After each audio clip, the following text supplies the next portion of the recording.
Good morning, Raptor freaks. Lexi Otts here, and it is Thursday morning. The Raptors beat the Pacers last night, taking care of business, and a wire-to-wire win where they jumped out on them and scored the first basket and didn't look back. They pretty much were beating them the whole entire game. They did get as close as 4 points in the final quarter. Andrew Nebhard and the Pacers and Pascal trying to make a comeback late. I was saying that during the game last night. I was like, Rick Carlisle is the kind of coach that'll make adjustments and changes. And he often gets results from his team, even when they're down big margins, to come back. So he's very dangerous. And of course, we saw the Pacers imploring the zone defense, which is something that has given the Raptors trouble over the year. It's kind of weird. It's weird to me that the Raptors struggle with zone defense this year, which is crazy because in some ways, if you play basketball, there's easy ways to do it. And we saw that moment in the game last night where Scotty went to the middle of the lane and Jack was saying, it's just that easy. I'm not stupid. It's hilarious. But either way, a good win by the Raptors, equaling their win total from 2 years ago for the whole entire season in the first year of Darko's coaching career as a head coach in the NBA. So, we're halfway, like 42 games in, we've got 25 wins, and that's fantastic. That's something that Raptors fans should be like very happy about, very content, and in some ways being like, yeah, we're doing things right. We're going in the right direction. Alas, Raptors Nation is goofy and weird, and they act out of pocket even when we're successful. So why don't you just enjoy what's going on with the Raptors, just like the rest of us mature people that are watching them and enjoying their season? But it was a lot of fun. The game was fun. It's cool to see Pascal. It's cool to see Andrew. And Siakam is such an interesting player. It's just the way he plays, it's just amazing. And yeah, it was kind of fun. You see Scotty and him go at each other a little bit there, and you kind of you feel like Scotty's saying stuff. Look what I can do now. Look what I can do. Like the Siakam, because they played together. Scotty's very public about uh, Pascal being his favorite player in the NBA. I mean, most people that are big fans of Scotty knows this, but that's true. Scotty said this pretty consistently for years in his early years in the NBA when he was his teammate, that my favorite player in the NBA is Pascal Siakam, and that he's a master and he's so good at what he does. And I just really enjoy watching him and learning from him. He has a huge respect for his former teammate, the All-Star and champion Siakam. So, in some ways, that matchup when it's Pascal and Scotty is very special to Barnes. Just so you know, it's a very special game because it's a game where he wants to improve something or show something to his former teammate, where he's come to get to at this point in his career. Now, where has Scotty gotten to in his career at this point? Well, he's becoming a solid go-to guy that's a winning basketball player that's helping his team win more often than lose. And that's a big deal because Scotty does this in a different way than the average franchise player because, as we talked before, he's not the go-to guy. He's not the scorer. He's more like a Magic Johnson or a Tim Duncan or a Jason Kidd. He's going to get a triple-double. He'll do all kinds of stuff to help defensively, rebound-wise, and facilitation-wise. Now, he could score himself and he could take over and do a lot of overpowering stuff, which we've seen more and more in the low post and the mid-range. But that he understands, and I knew this as he was developing in his 5 years of his career, that he was going to get to this point at some point where he is now. And that is a night in, night out, consistent level of energy expenditure on the court, directed in very specific ways, in multiple ways, at any given time to help the Raptors win the game. And it's amazing because you couple that with his communication and his teamwork with teammates and stuff like that. And we can get a consistent effort from Scott every night he shows up. We have a really good chance to win. It's a similar thing to like Jokic or Giannis. These guys are talented stars that get stat categories filled all across the box score. Well, Scotty can do the same thing, and it's really, really good because we're really in a new era now, Raptors fans. You guys need to understand this. I know that in some ways, we've been jerked around with Kawhi leaving after 1 year, and excellence. The Raptors kind of went away after our championship team kind of got dismantled, and the pandemic happened. Some Raptors fans have trauma from that. I mean, I do to an extent. Sure, Tampa year, going having such a fall after winning the championship. But I want to reassure fans right now that what's happening right now is sustainable. What's happening right now is something that we should be looking forward to the next few years because they're going to be winning years. They're going to be years where we win more than we lose, where we go to the playoffs every year, and it's going to be more like the 2010s with DeMar and Kyle. Raptors fans, stop acting out and being crazy and just be confident that this is the time for us to win. And that it's all signs are pointing to this. Now, a big part of it is Brandon. Brandon, you saw in the game last night, like what happens? The Pacers get close and they're kind of like threatening. And, we get a little traumatized, get a little worried. Oh, crap, we're going to choke. We're going to lose the game at the end of the game to Siakam in Indiana, the worst team in the Eastern Conference. You get a little worried about that. Wait a second. There's an old ace up our sleeve. You can just pull it out and throw it on the card table real quick at the end of the game and say, nah, look, I've got this one right here. Ace of spades. And that is Brandon Ingram. You can come out there and clutch threes and separate a 4-game lead, 4-point lead to a 10-point lead once again and give you insurance at the end of the game. Make sure your team wins. That power is powerful because that power works against most teams in the NBA, including all the way up to Oklahoma City, all the way down to Indiana. And the thing is, Brandon Ingram is the kind of player like Vince Carter and Kawhi Leonard before him. I was telling Stevie Roots in the offseason, it's like people are sleeping on just how important Brandon Ingram's going to be to the Toronto Raptors because we got a caliber of player that can close out, that clutch, and is overpowering and was one of the top offensive talents in this league. And when you have a player like that, you should have a swagger and a confidence as a team that you're going to win most nights because that player will fill it up when you need it the most, just like Brandon did last night. Sure, the Raptors can shoot like ass the whole second half from three-point range. They shot pretty good early, but they didn't shoot well later. And still, when the time is right for winning, somebody's stepping up and hitting those threes. May it be Emmanuel Quickley, Jamal Shed, or Brandon Ingram. That's the thing. And then you add in the what I described about Scotty just a couple minutes ago with that power of Brandon. That's a winning formula. And that's the Raptors winning formula for the next era that we're just getting into right now. Yeah. Seriously, I don't want Raptors fans falling out. I don't want criticizing. I don't want people going, well, we need to do this. We need to do that. Stop looking at where we lack and start looking at how much we have in abundance. Seriously, it's like a scarcity mindset is trained on everybody to make everybody want to fight because they think there's not enough for everybody. It's the biggest myth in our lives today that there is not enough for everyone. And there is, trust me. They lie to us and say there isn't so that we want to skin each other up because we feel like it's scarce. Oh no, they're going to get what I should get. And all this bullshit. We all have enough. It's the lies the powers that be have told us. And from that scarcity mindset, Raptors fans will be fearful. Raptors fans will think about, well, where do I lack? Where am I not perfect? Where am I not this? Why can't you just be who you are, imperfect or whatever you are, and just enjoy and just watch and just see your team succeed and get W's? Like, seriously, count your blessings and maybe not what you lack. Because when you think about what you lack, well, you're in a bad place, in the wrong place. And you're not looking at the right thing.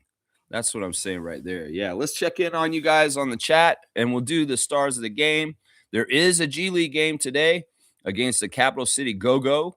The Raptors 905 will roll into Capital City, Washington, D.C., and play against the Wizards G League team for a 2-game set, starting with a game today.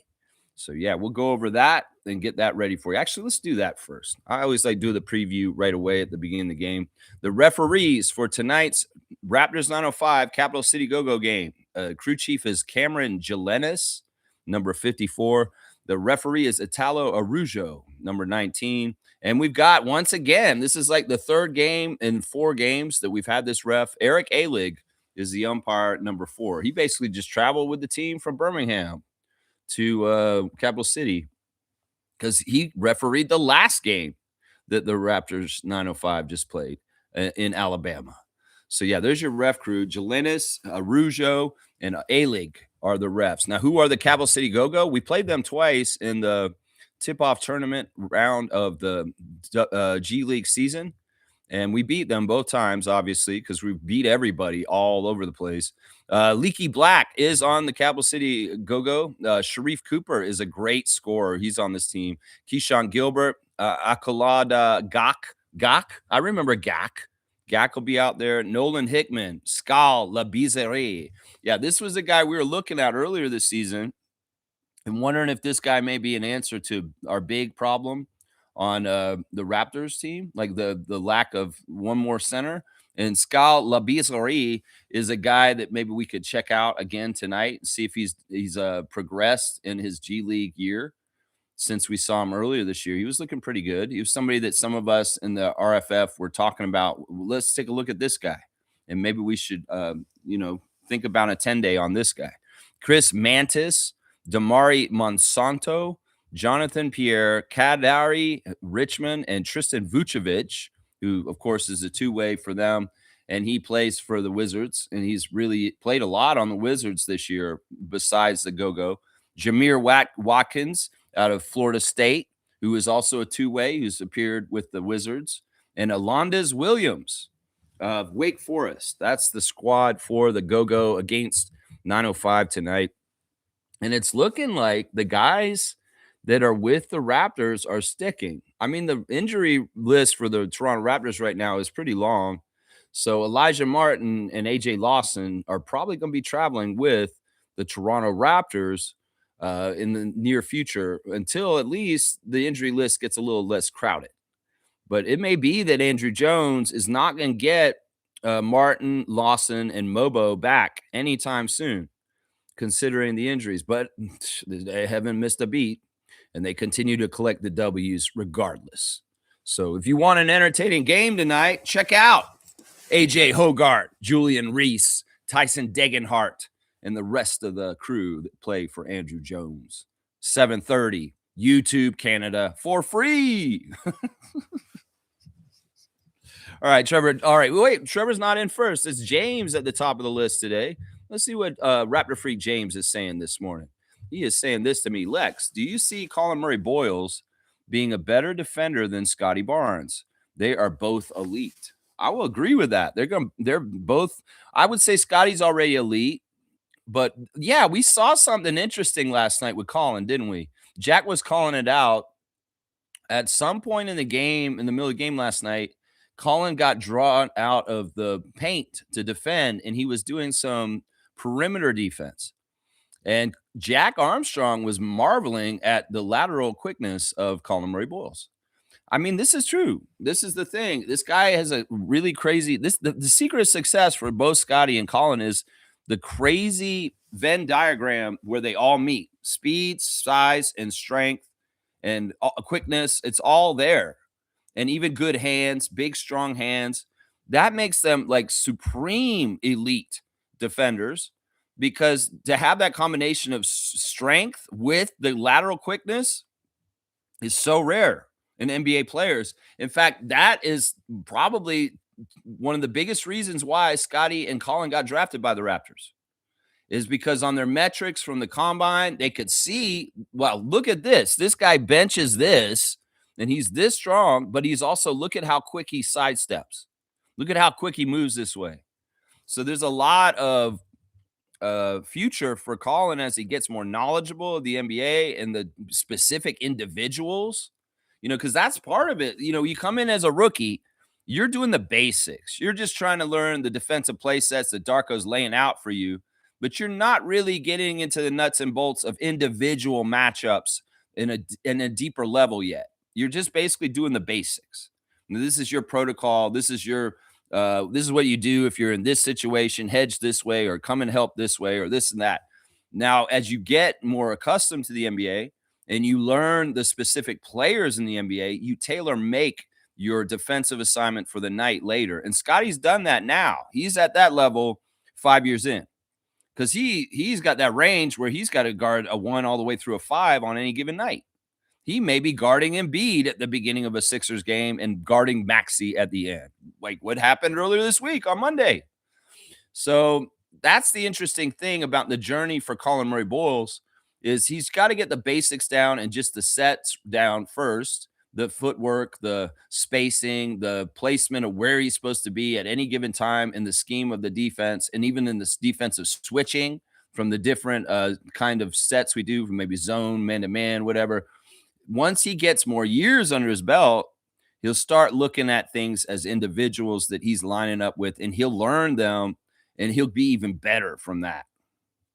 It's as simple as things like he'll learn a tendency of another player that they like to hold the ball, or when they turn this way to try and make their move in the post, he'll know he's coming, and maybe his hand's sticky, and he's getting that ball, that cookie out of the cookie jar.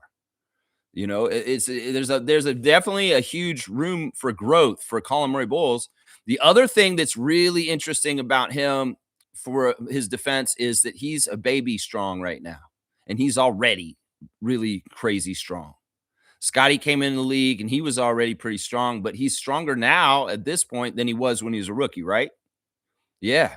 So we could expect Colin Murray-Boyles to become even more burly and nasty as a strong man in this league because he's just a baby rookie with baby fat. And when he starts sculpting his body, like look at where he's going to be in like 3 or 4 years. This man's going to be manhandling the league, like even worse than he's already somewhat doing without like having hardly any time under his belt. So there's a lot of prospects there. In some ways, I don't want to rank these dudes against each other because they're different. They are different. There's a lot of similarities, but they are different. And I'm never pitting my guys against my guys. They're a team and they work together and they build that energy together on defense. And that's why they're going to be very powerful and they're going to win a championship for Toronto. That's it right there. So I'm not going to say who's better or not because in some ways I would say this. All right, I'll say Scotty's the best one-on-one defender in the league right now. Forget about Colin Murray-Boyles.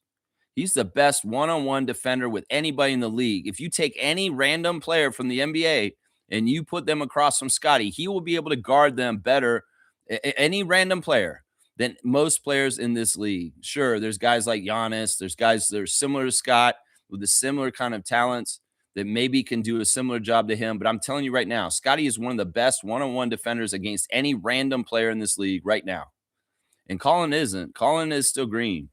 The thing about Colin, though, is that strength and his hands are crazy. His hands are crazy. He's got the sticky, big Kawhi hands. He's got the claw hands because you can tell because whenever the cookie jar is around, he'll put his hand in there and he'll get it.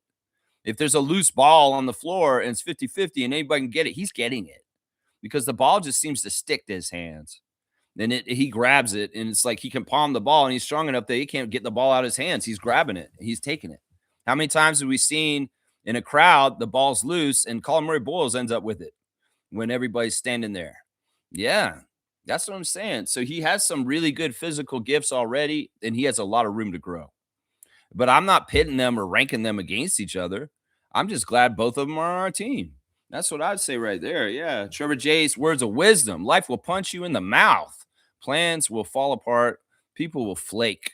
Promises broken, but the mission stays the same. Keep moving. Progress doesn't need approval. It just needs you to refuse to quit.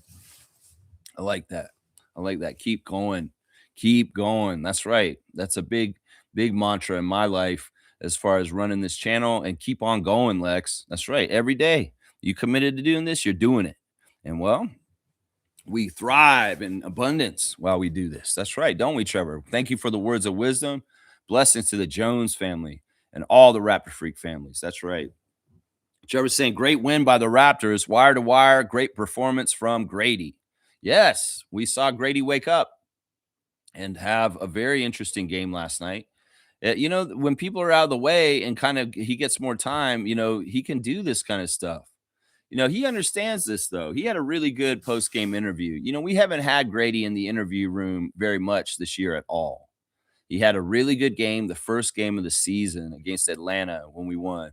And then he had this game. This is like the 2 games he's had good this year, really, overall.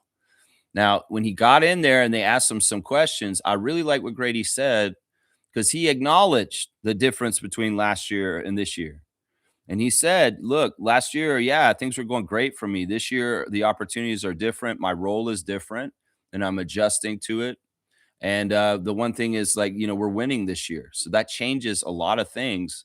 And I think that he gets it. In some ways, he understands that, like, sure, he could be the best player on a shitty team, or he could be a role player on a very good team. And that's what he has to realize. I think the thing that we woke him up with last night was, remember, you're a scorer. Remember, you need to fill up the hoop. Remember, you don't have to shoot threes to do that. There was one shot Grady made last night that was not a three, but it was close. It was a couple feet in. And it reminded me of something that old NBA players used to do all the time when they were having a bad streak of shooting. A streak shooter like John Starks or, Gary Trent Jr. Sometimes if you're having trouble where it's not going down, sometimes you need to take a couple steps inside the 3-point line and make one there first. And then all of a sudden you're like, whoa, okay, I can make them out here again. That was nice to see when Grady made that long two, because it's like, okay, maybe that'll do it. Maybe that'll get him back on track behind the arc.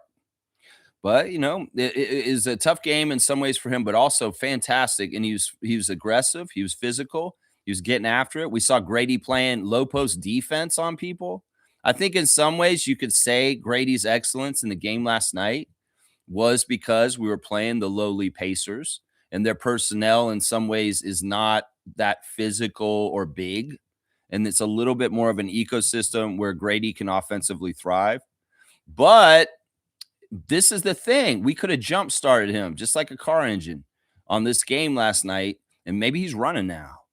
And maybe when we go and play Clippers tomorrow night here in Toronto, we see that Grady energy still continue into the next game, because that's what we want. We don't want a one and done Grady where you just showed up and you had a good game last night and that's it. We want you to continue this consistency going forward. And if you can do this kind of stuff more regularly, even not on the same level, because I know people will come back from injury and your time may get crunched again. But that's the whole thing, Grady. Your role this year has always been potency. That's right, potency. It's not been about volume. It's not been about do everything perfect. No, it's about being a potent contributor to the Raptors to winning. And that doesn't necessarily mean making threes to help them win in the time allotted for you, whatever how long it is. You get 10 minutes. Well, make sure it's the most potent 10 minutes that absolutely is helping the Raptors in whatever area you can help that night. If it's not going to be 3-point shots because they're not going in, well, it's hustle. It's getting on the floor. It's getting jump balls. It's getting rebounds. It's that kind of stuff. If it's not going to be attacking the rim and making layups, well, there's other areas where you can do things to help, like be a decoy and spacing the floor and all that kind of stuff. And I know you've been doing a lot of this stuff on the underlying, but I want you to find confidence in the shadow box score. I want you to find confidence, not necessarily because of your shots not going in or falling or going in, just in an independent way where you know that you come out there on the court and you're giving your 100% effort, even if things aren't going exactly right. Because I've found in recent games, Grady, when you're going all out like you normally used to when you were playing a lot last year, you are doing good things to help us, even if your shot's not falling. So keep doing that. I have a new theory about Grady Dick, which is hilarious. This week, there's been a bit of a theme about missing free throws. It started with Scotty Barnes missing a free throw to end the game against Philadelphia in the overtime and us winning in butthole face. Nick getting all butthole facey after the game. Oh, he missed that on purpose. What? I don't get an extra shot? No. And then there's some missed free throws in the G League game against the Squadron 2 nights ago, where it's kind of like that kind of made it go into overtime, made it crazy. Well, missed free throws last night were interesting to me in the Pacers game, and specifically with Grady involved. There was Grady went to the free throw line early in the game last night, and he made the first free throw. but then he missed the second free throw, but he missed it wildly. Like he missed it in a way that, you know what? It wasn't exactly like accidental. It would look very purposeful.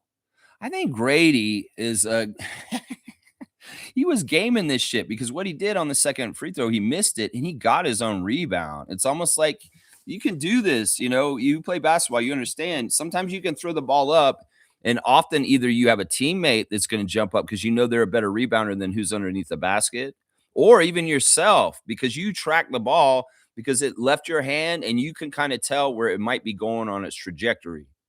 Well, I think Grady very much on purpose missed his second free throw the first time he went to the line last night because he got his rebound immediately and he gave us another possession from that. Think about this. Think about this. Grady's like doing some weird shit with the free throws. First of all, we know he loves to bum rush the lane when his teammates are shooting free throws. And in fact, we saw this phenomena in the game last night also in the second half, where a teammate shot a free throw and he missed, and Grady comes flying through the lane and grabs the ball and gets us another possession off the free throw miss. But in the early part with Grady, he missed this free throw shot. I'm going to say on purpose to give himself and his team more of a chance to score even more. It's almost like they were kind of like practicing a play that the Birmingham Squadron should have done against the 905 the night before, where you make the first free throw and then you miss the second one on purpose so that you can get another chance to get either 2 or 3 more points on that extra possession. So it's like very interesting. I'm sure Grady's doing this on purpose. When he missed that free throw and he got his own rebound, yeah, it's interesting. It's very interesting. It's something that some players have gamed and done in the history of the NBA, you know. And of course, the running through the lane and getting the layup like that, that's Michael Jordan shit. He used to do stuff like that all the time. He'd run right through the lane and just grab it and throw it down when one of his teammates would miss it. It's crazy, man.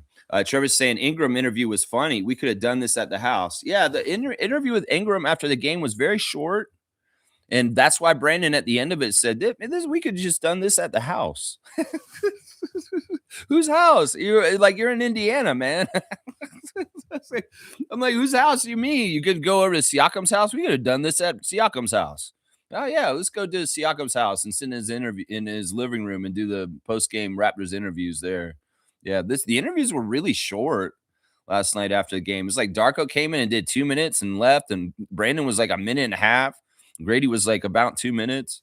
Yeah, it was goofy. This is the thing, though. Brandon only talked for a minute and a half, but he made it very clear a couple things in his post-game interview. This dude's on a serious mission. The one thing that everybody has to remember about Brandon Ingram is he's a student of the game.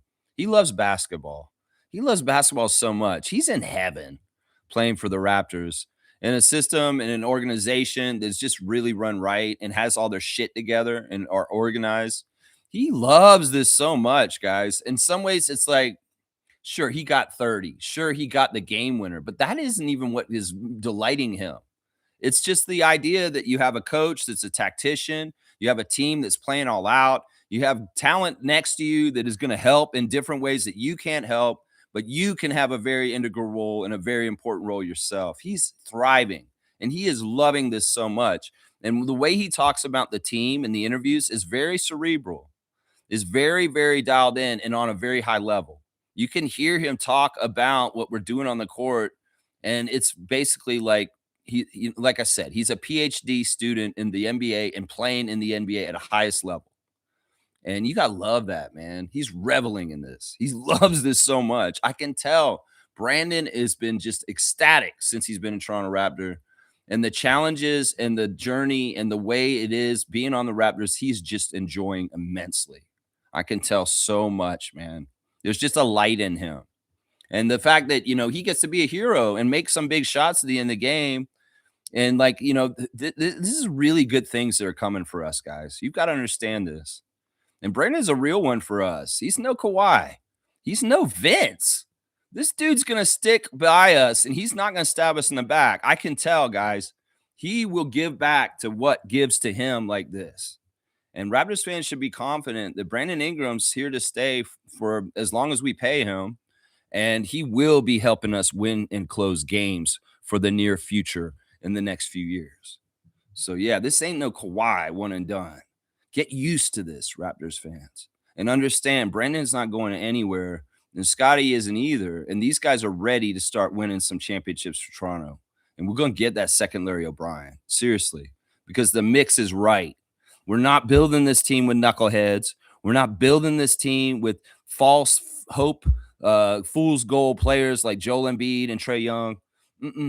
We've got guys that will win NBA championships because they're the right builds and the right kind of players that do that. And they're team players, and they play all out, and they play for their coach.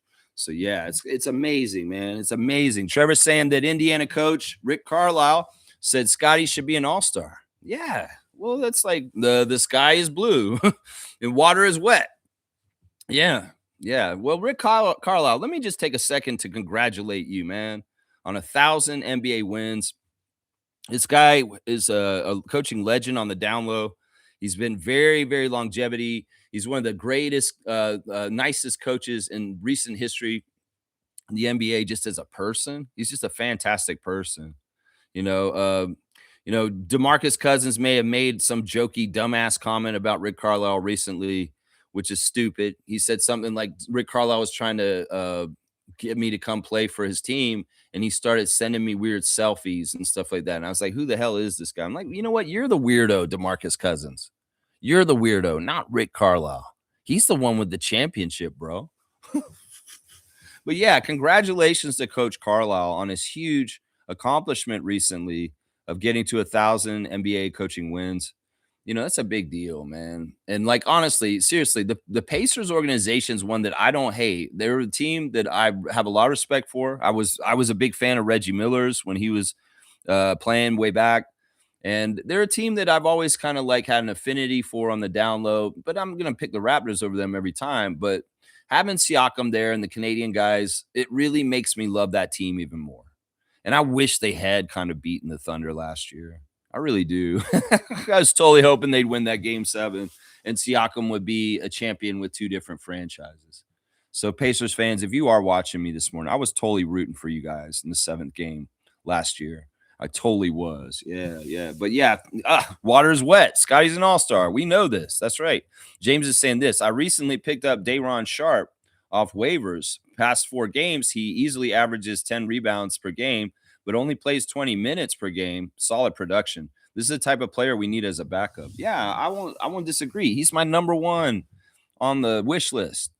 For me, as far as like fixing this team with the backup bigs to give us some more depth, to just in case, Jakob's back is going to continue to be like this, especially for the playoffs and things like that coming up. Day'Ron Sharpe, yeah, number 1 on my list. Forget about Gafford. Forget about Anthony Davis. Forget about all these other guys. That's the right guy. That's the right guy right there, Bobby Webster. If you even come and put an ear to our channel and you're listening, if you have a person from your office that comes here and listens, Raptor Freak officially endorses Day'Ron Sharpe to come to the Toronto Raptors to help us with our center depth. Yeah. I mean, what's not to like? The man, just like James said, he's going to get rebounds. In some ways, he doesn't need shots. He doesn't need any of that. We need somebody to get 6 fouls out there sometimes. Yeah, Day'Ron Sharpe. We need somebody who's going to come in there and maybe like hold people out of coming in the lane, maybe put them on their ass if they even dare to, like Charles Oakley would. Day'Ron Sharpe. And what does it not hurt that he's best friends with our franchise guy, Scotty Barnes, already. They have a prior relationship where they've worked together already. They already know each other. And in some ways, that's an easy add-in because all right, look, there's your friend Scott. He's familiar. He was going to teach you what to do. And Scotty gets more enthusiasm from having another friend around. What's not to like? Day'Ron Sharpe gets rescued from the Brooklyn Nets. All apologies to Jordy Fernandez. We love you.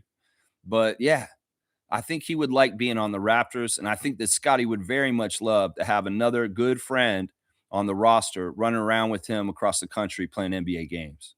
Yeah, I see it's a winner all around. And we know that Day'Ron is a good citizen and a good person to be on this team. Seriously, we just do. You can tell he's a professional and he would do his role the right way. And he wouldn't be a problem. And that's a big factor when you're analyzing whether somebody should be coming to the Raptors or not. What I just said. That's why John Morant is not allowed here. That's right. There you go. All right, let's see what else you guys are saying this morning. Trevor J saying that Cleveland blew out the Sixers last night, 133-107. This is fantastic. We had both Atlantic Division teams that are near us lose last night. That's right. We can go do a standings check real quick. And let me see exactly where we're at. Detroit, of course, is at the top. 4 games behind them is the Knicks, who lost last night to Sacramento. Thank you, Sacramento Kings, for putting an L on the New York Knicks last night. And specifically, thank you to former Raptor Precious Achua.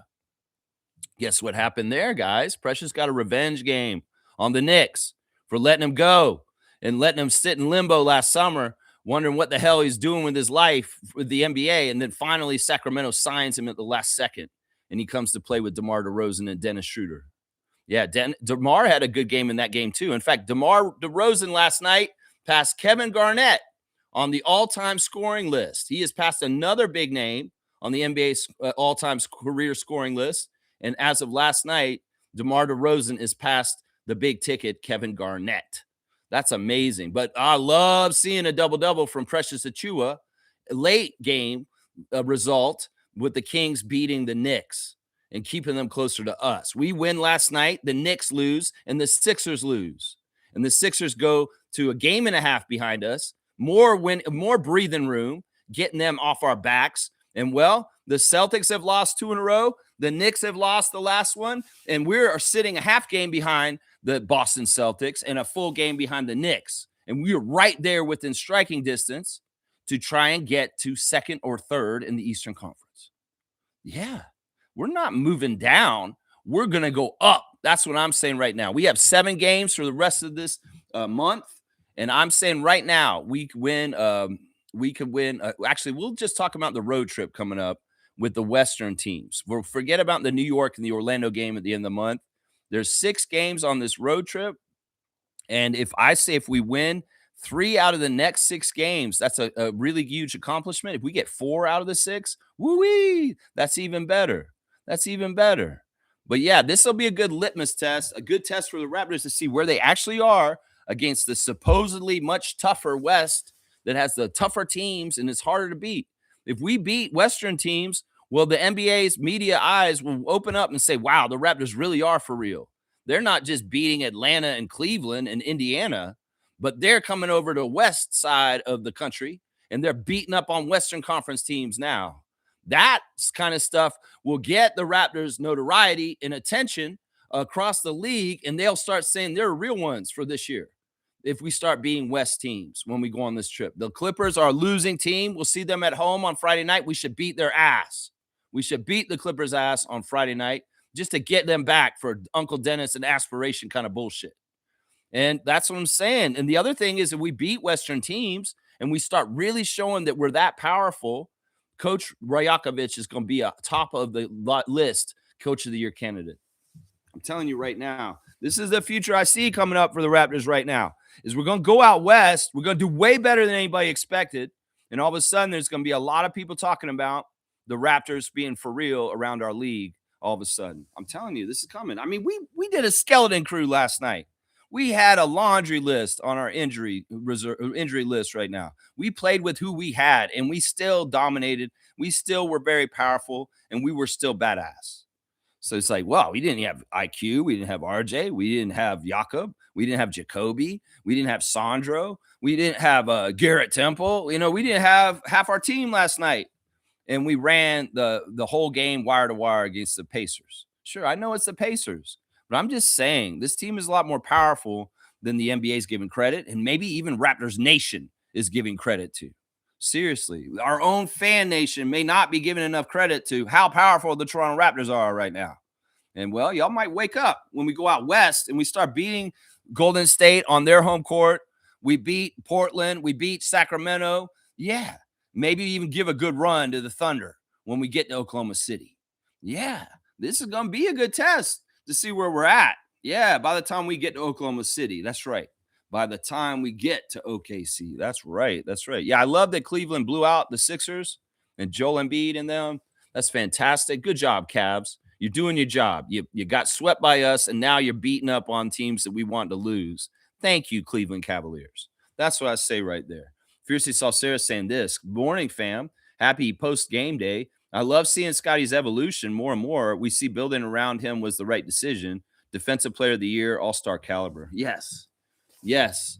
Yes, they knew that. They knew that when they got him, and that was the misdirection of the NBA draft that year. Take Jalen Suggs, Raptors. Take Jalen Suggs because they knew. But Masai and Bobby knew this.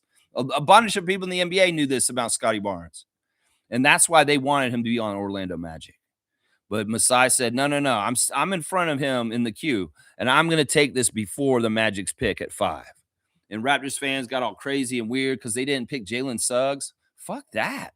Who would want Jalen Suggs over Scotty Barnes? Anybody who still thinks that that was a mistake, and you're crazy. You're absolutely crazy.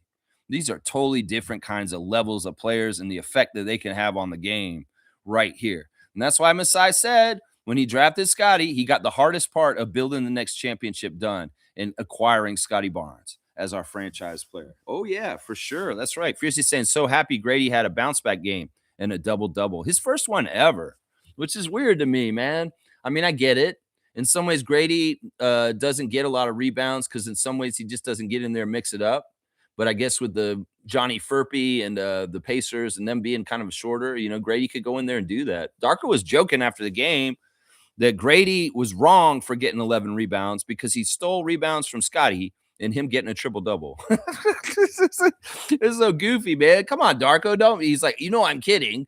He's like, I'm like, seriously, let's encourage Grady getting a double-double and having this breakout game recently instead of like saying, why you rebound so much? Because Scotty needed more rebounds to get triple-double. That was pretty funny to me. Alan Tam, bam, son. That's right. It's been a little while, Alan. It's good to see you, man. I love your flags and your muscle and your heart. And I'm going to go ahead and give Alan Tam a dunk just for showing up. This is your first one of 2026, my guy. You got the notorious BI3. There you go, my guy. There you go. Bam, son. There's my man, the nameless plumber. That's right. Colin Murray-Boyles is going to be a lot of people's favorite player one day. I can't wait for him to improve his shooting. I think it's safe to say Scotty Barnes found his running mate. Listen, we got all these guys we're running together. Seriously, it ain't broke, don't fix it. And the synergy and the swirl of the Toronto Raptors roster and team together is really good with his Brandon, RJ, Scotty, CMB, Emmanuel. It's really good. It's really good. Jakob. It's really good. Sandro. It's really good. It's a good swirl. It's a good mix. It's a good melding. It's a good crew. It's a good group. And in some ways, you can say duo. I'm going to say, let's get these guys all on the same as a contingency. And that's what I'm saying right there. Yeah, Scotty and Colin's chemistry is already sublime. Stay tuned. The thing about it is, like, you know what it is that's really cool about the two of them together, especially on offense? Scotty's passing is top notch. We know he'll do the no looks. In fact, last night with Emmanuel out, Jamal was the starting point guard, and Scotty was the backup point guard on the down low. Scotty was the backup point guard. That's why he had such a high assist number last night. Now, the thing that's so deadly about Scotty and Colin is Scotty's got that no-look pass, advanced, high-level PhD mastery of passing. And Colin has the craziest hands in the world. Colin's got these sticky hands, and Scotty could throw a crazy pass and nobody looking, but he catches it and he gets it. And they thread the needle in the lane. And there's a pass last night that Scotty threw to Colin. I was like, I didn't even understand how he got it to him. And I didn't even understand how Colin had caught it. And Colin basically threw it down before I realized what was happening. That's crazy. You're beating their eyes. They're beating the eye test. They're so quick. And it's that deadly combination of court vision. The Scotty's got that look, and then Colin's got the hands to catch anything. And it's amazing. The other thing about Colin that's just so OP and awesome, that's a great compliment, is he just, like I said in recent days, he executes near the basket. If he's getting that ball near the basket, it's going in. He's not going to fumble it. He's not going to bunny it. In some ways, if he gets that ball near the basket, he knows the right amount of English, the angles. He knows the strength with his hands. He knows which hand to use. He knows whether he's going to go at one hand or two hands. He knows when to wait. He knows when to pump fake. He knows whatever way to execute and make sure the ball goes through the basket. Some guys come into this league trained to try and bait for the foul and get the line. I don't like that. In fact, Scotty was doing that too much early in his career. But he's got the memo. The refs aren't here to save you, and they're not going to call the whistle. So you need to go ahead and make the basket. Colin Murray-Boyles ain't going through that period in his learning. He's going straight to executing and making those baskets instead of waiting for the whistle and trying to get the line and foul bait. I love that. Skip that bullshit. Go ahead and just take it on your own and go get it. And that's good habits. So that's a lot of what I love about Colin is he's a sure shot near the basket. If he's getting that ball near the basket, he's going to make the ball go through the hoop, and we're getting the points. We're getting the points. And that is awesome, man. That is so awesome. Randolph's here. Good morning to Randolph Phillips. That's right. The best of this duo is yet to come. That's for sure. Nameless. You're right. You're right. Randolph is saying this morning. Good morning to Randolph. Where is it? I jumped ahead. Blessings, beloved Raptor Freaks family. There's always room for improvement. The sky's the limit. Where, when, and how changes can be made, and allow for it always. Yeah, I mean, I'll use this to put an analogy to Bobby Webster. Our team is in really good shape, and we are going to do really well. But there are going to be ways we can still improve the team as we go, whether it's through internal development or acquiring somebody new to come in to help the team. Now, a lot of people want big, huge home run players, but as Masai and Bobby have said in recent years, it's not always about the home run move. It's about the singles. It's about the doubles. It's about the triples. And, a move like Sandro in the offseason last year is not a huge flashy move, but how much of an impact has Mamu had on our team this year? That's what I'm saying. It's not always about the big home run of Trae Young or Anthony Davis. Sometimes it's about the singles and the doubles and the moves that you do. And that's why I would say I think we're at the point where we've got our heavy hitters. We've got our big three. We were arguing yesterday that the Raptors on the down low have a superstar three, like the old classic superstar thing with RJ, Brandon, and Scotty. And that, it's not a home run move. It's like we need to make some little moves to solidify and tinker and make it just exactly the perfect mix for a playoff run this season. And that's up to Bobby. And that's up to him with the way he looks at the contracts and the way he sees the NBA landscape and what's possible. So we have to see. There will be some improvements to this team, but it's up to Bobby, and it's tinkering. It's not like vast rebuilding changes. It's not like switch this main player out for this big name to there kind of stuff. No, this is about bench tinkering and depth tinkering for the center position. And that's what I see right there. Good blessings to Phillips family, all the Raptor Freak families. That's right. Fiercely saying Colin and Jamal are showing great signs of quick development and being impactful on games. That's another thing that's in the Venn diagram of what Bobby does when he gets people. He looks at how ready are they to contribute in the NBA. Like in some ways, that's a sure bet to miss a bust. Is like, well, is this guy going to be able to come in day one and help right away because they're already somewhat NBA prepared? Jamal Shed stayed at Houston for his whole career. They're there, and that really benefited him. Grady went one and done, and it did not benefit him. In some ways, you want guys that have tested themselves in the college and gotten to a mature level and are playing a certain way by the time they come to the NBA draft. And then you got these guys prepackaged, and they're coming in and doing stuff like Murray-Boyles and Shed. You got guys that you want to gamble on that are super young. Maybe they're teenagers. Maybe their body isn't exactly right. Well, they're a project. And there's somebody that will not contribute to your team consistently from the start, like a Colin Murray-Boyles and a Jamal Shed. So that's a big part of the difference right there. I think the Raptors have been very smart targeting guys like Jamison Battle and Jamal that have done their full college careers because they come in a little bit more NBA ready and ready to contribute right away. That's one of the things that's on Bobby's list when he's analyzing who he should draft. Is this guy ready to help right away? Because that's a surefire way you avoid a bust. Is if you have a project, there's no guarantee they're going to develop to be the NBA level. If you have a guy that already seems like he's already there or can do stuff at the NBA level already, that's a more surefire draft pick right there. That's a more surefire one right there. G saying this, BI came in clutch when they needed it and the game was getting tight. Yeah. I love what he said. He said I had confidence the whole time. I wasn't worried. It's like summon Brandon, it's like kind of thing at that point in the game. It's like, oh, Andrew Nebhard just got him close. They're 4 points behind us. Are we worried? Ooh, we're so scared. I come Floyd. No, Brandon's confident. Brandon's like, I feel like the whole game we were just running the game, and that I was confident that we would win the game at the end, even when they got close. That's what he said. Cool and smooth and like a killer at the end of the game. I was confident we would win. at the end of the game. We were winning the whole game. That's what he said. And I'm like, yep, yep. And I said the same thing too at home when I was watching the game. I was like, yeah, they're threatening, they're coming back. But the thing is, the comeback from being down like 20 plus points and stuff like that, that's a lot of work right there. We know this from the many times we've been in holes and we try to make a comeback. You make up the first 10 of the 20-point deficit, and the second 10 is so much harder to overcome, to actually get up over the person. It's like you use that energy to get there. So the Pacers are already at a detriment in the last 5 minutes of game, using so much energy just to try and catch up, just to get over the hill, to come back. And then Brandon comes out there and ice cold killers, swish, swish, and boom, he's made the shots and the game's back out of touch. And boom, we're emptying the bench and everybody's coming in for the end of the game. Yeah, it's an awesome thing. He's a very confident player, and I like that because in some ways you saw that confidence in those 2 threes he made late. That's right. Fiercely saying, hope Jamison Battle won't be out long, wishing a safe recovery.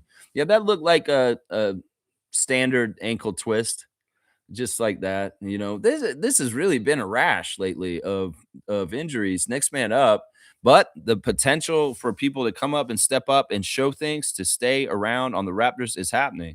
Elijah and AJ are really getting some good time in to really make a case of like, you know what? Maybe we shouldn't go back to Mississauga. Seriously. In some ways, this is going to, like I said, this is going to really help Bobby Webster with the trade deadline. If he is trying to make some moves and he wants to, kind of free things up and do certain things, with having AJ Lawson around is really good because AJ is the kind of player we saw last night. He's super confident and he can contribute in the NBA just like he contributes in the G League. He's very confident. He's played enough in the NBA that he's going to be all out on defense. He's going to be very speedy. He's going to be a pretty good, confident 3-point shooter, and he's going to be quick to the rim in transition. And that puts a lot of pressure on the other team's defense. So he's a very useful player, and he's definitely somebody we've all been crying out for him to get more time on the Toronto Raptors, and he's getting it now. And him and Elijah, Elijah screwed up last night. He screwed up in his first stint when he was on the court, and that's why he didn't play as much throughout the rest of the game. On the down low, Elijah did not do things correctly with Darko, and that's why he favored AJ more in this game last night. So there's all that kind of stuff going on. Jamison goes out, there's more opportunity for these other guys to fill in those minutes. And man, AJ Lawson, keep going, man. You're grabbing the brass ring. You've been very, very consistent in helping the Raptors right now. In fact, the way you're so active and you're getting out there, you look like you belong on the court with Colin and Scotty. That you look like you're just a part of that kind of feel in that group of like just a defensive intensity. We're on you and we're being crazy and we're all around you and you need to watch out.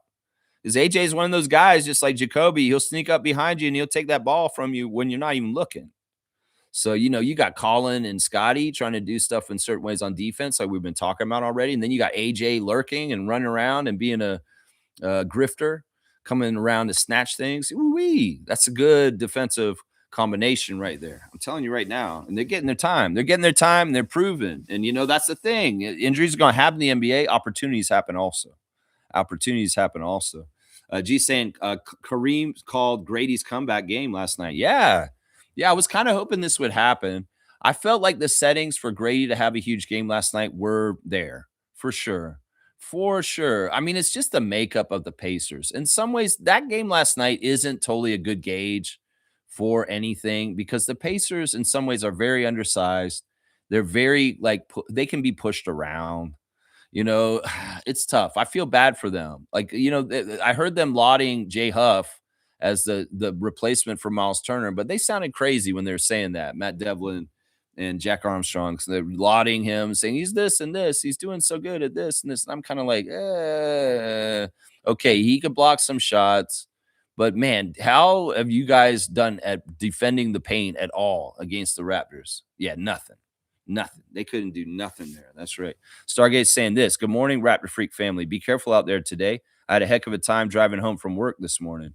Yeah, I mean, the snowstorm was pretty crazy. The temperature dropped like crazy last night. It went down to minus 15 and still kind of around there right now.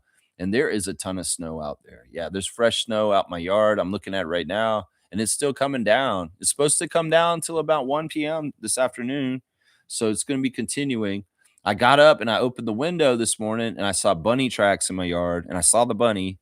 It was sitting under the tree and it was staring at me. It was so happy to see me. I think it recognizes me because I've been around that bunny since it was a little baby, and it gets kind of little. It doesn't get scared when it sees me. It kind of like looks at me and it's like, "Oh, it's you," and stuff like that. But yeah, it's always a good sign when I see the bunny in the yard. But yeah, if you're out there driving around today in the weather, definitely take precaution. Go the speed that's safe for the settings you're in. That's what I'd say right there. Yeah. Mr. Quasimodo is here. Good morning. It almost seemed the Raptors were going to lose in the second half, but as always, they can and did win. Yeah, I wasn't feeling that. I wasn't feeling that. Rick Carlisle's a good coach. There's pride on that team. The fans in Indiana wanted to will their team to victory. They are being loud. There's a lot of factors in that. In some ways, it's just like any NBA game we play in where we're blown out all of a sudden. You want to save face. You want to close the gap. You want to get it to be a closer game by the end of the game, at least, if not win it. And well, the Pacers had to have some pride and show something in the second half of the game and come back. Also, once again, give credit to Coach Carlisle that he makes adjustments at halftime, and the Pacers have a better second half than the first half. And there's a lot of factors to it, but the Raptors, once again, like I said, Brandon's confident, I'm confident, and we ain't worried about it. We ain't worried about it. It's like even with the game on Sunday night against Philadelphia that we won in overtime, even with the squadron game with the 905 that was so crazy and close, both 1-point victories in overtime. I had confidence both those games that the Raptors were going to win both those games. And in some ways, those games were much more dangerous to lose in all kinds of ways than that Pacer game last night. So I was not worried about them losing last night. No, I wasn't. Even if they got close like they did, 4 points close. The other thing is you got to remember, Mr. Quasimodo, the 4-point margin is the special margin at the end of the game because that's 2 possessions. And if you can keep the margin at least 4 points, it's ideal to have it 10 points at least. Yeah, you're pretty safe. You're pretty safe. At the end of the game, it depends. Having a 4-point margin is a really good margin to have. Yeah. Kaloy saying, morning, Lex. Our positivity worked. Good dick alert. Good dick alert? Oh, my gosh. What is that phrasing? 21 points. Happy snow day. There you go. All right. Let's do the stars of the game. On that note, this guy, he did a cheap shot there. All right. My number one star of the game last night is Scotty. I wanted to recognize Scotty for the assists last night and just the crazy all-around play of him. 38 minutes for Barnes, 26 points on 10 of 16 shooting.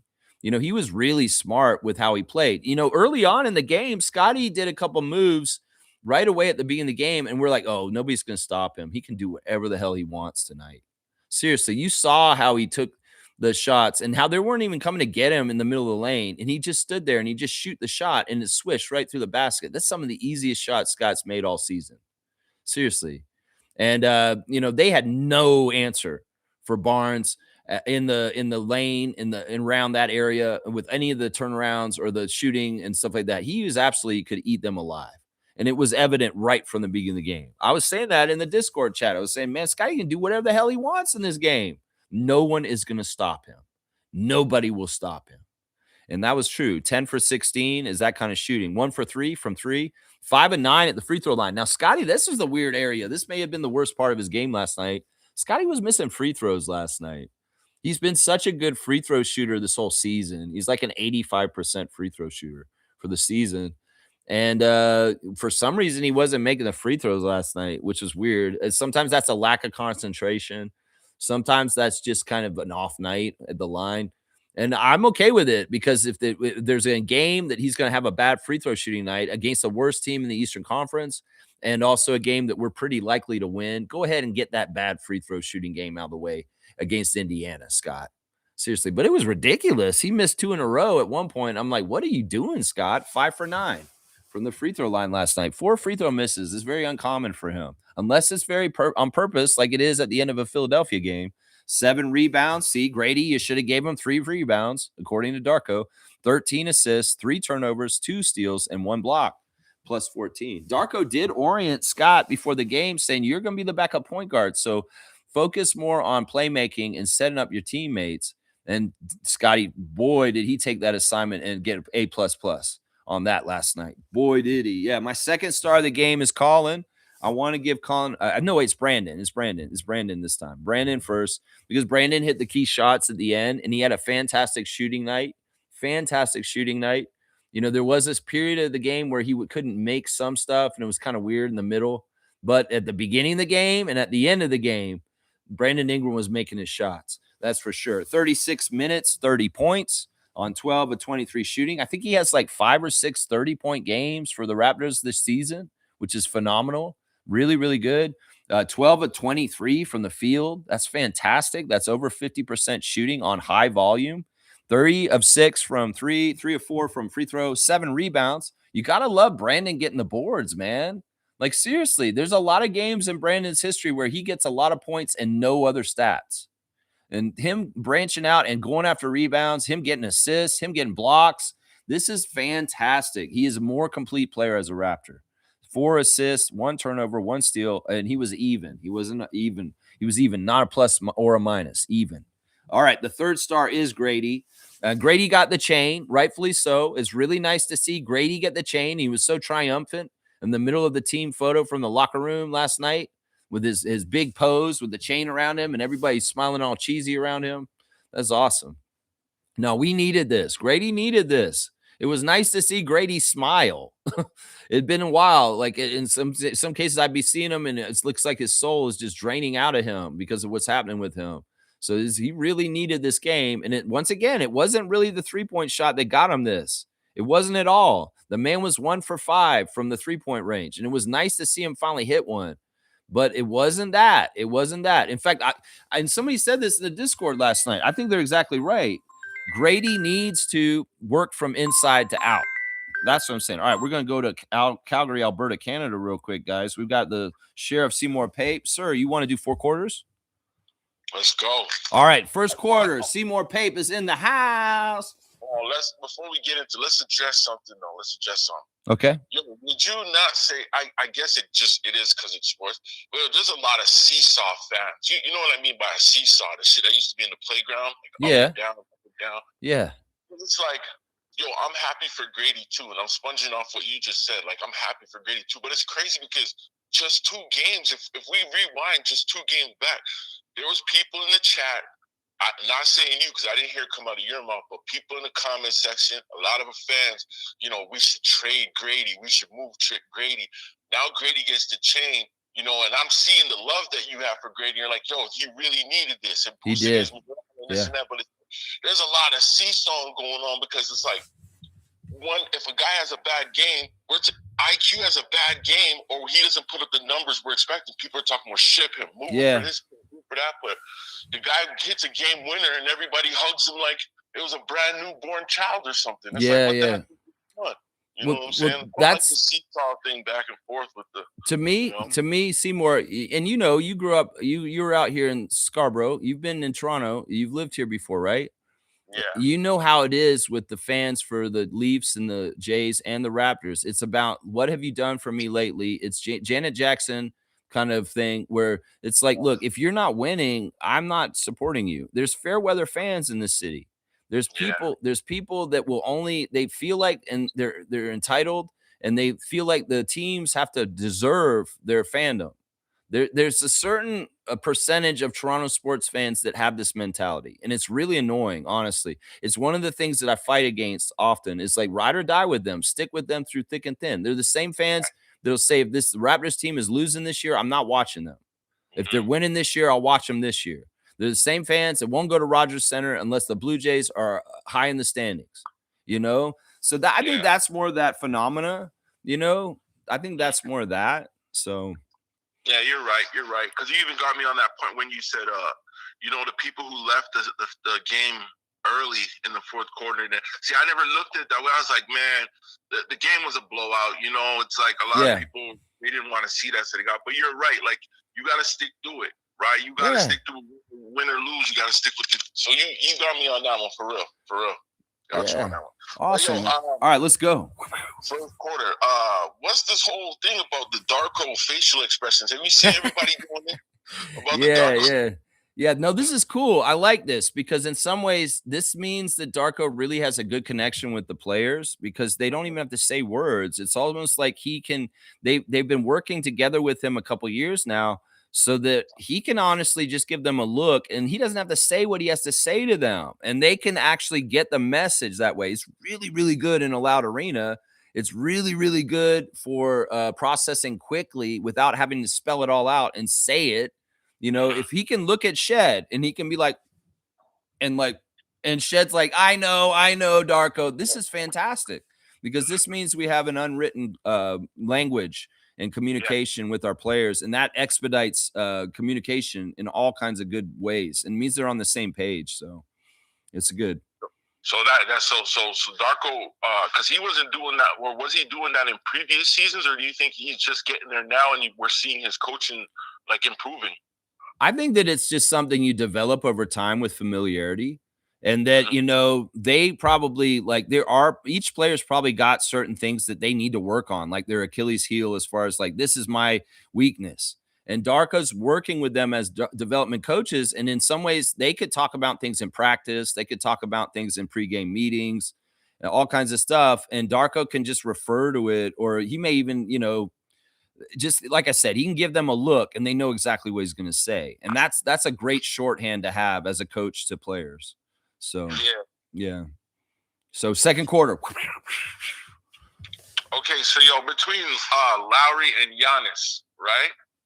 Would you say that Lowry had a better legacy? Because the other night, the fans in Milwaukee, they were booing Giannis. They were booing well, not just Giannis. They were booing the whole team, which I've never seen our fans do that to our team. No matter how much we're down, we've never really booed them out the arena like that, you know. And you see players on our team looking and engaging with the crowd who's booing. Like seeing Giannis do that, I still think Lowry has a better legacy than Giannis. I know that Giannis is the better player, and everyone would choose Giannis as their franchise player over Kyle Lowry. But I think that Lowry has the better legacy just based off of the fact that he has us as fans too. Because look at the appreciation we showed him. He wasn't even in our team jersey. He was wearing a rivalry team jersey. Yeah.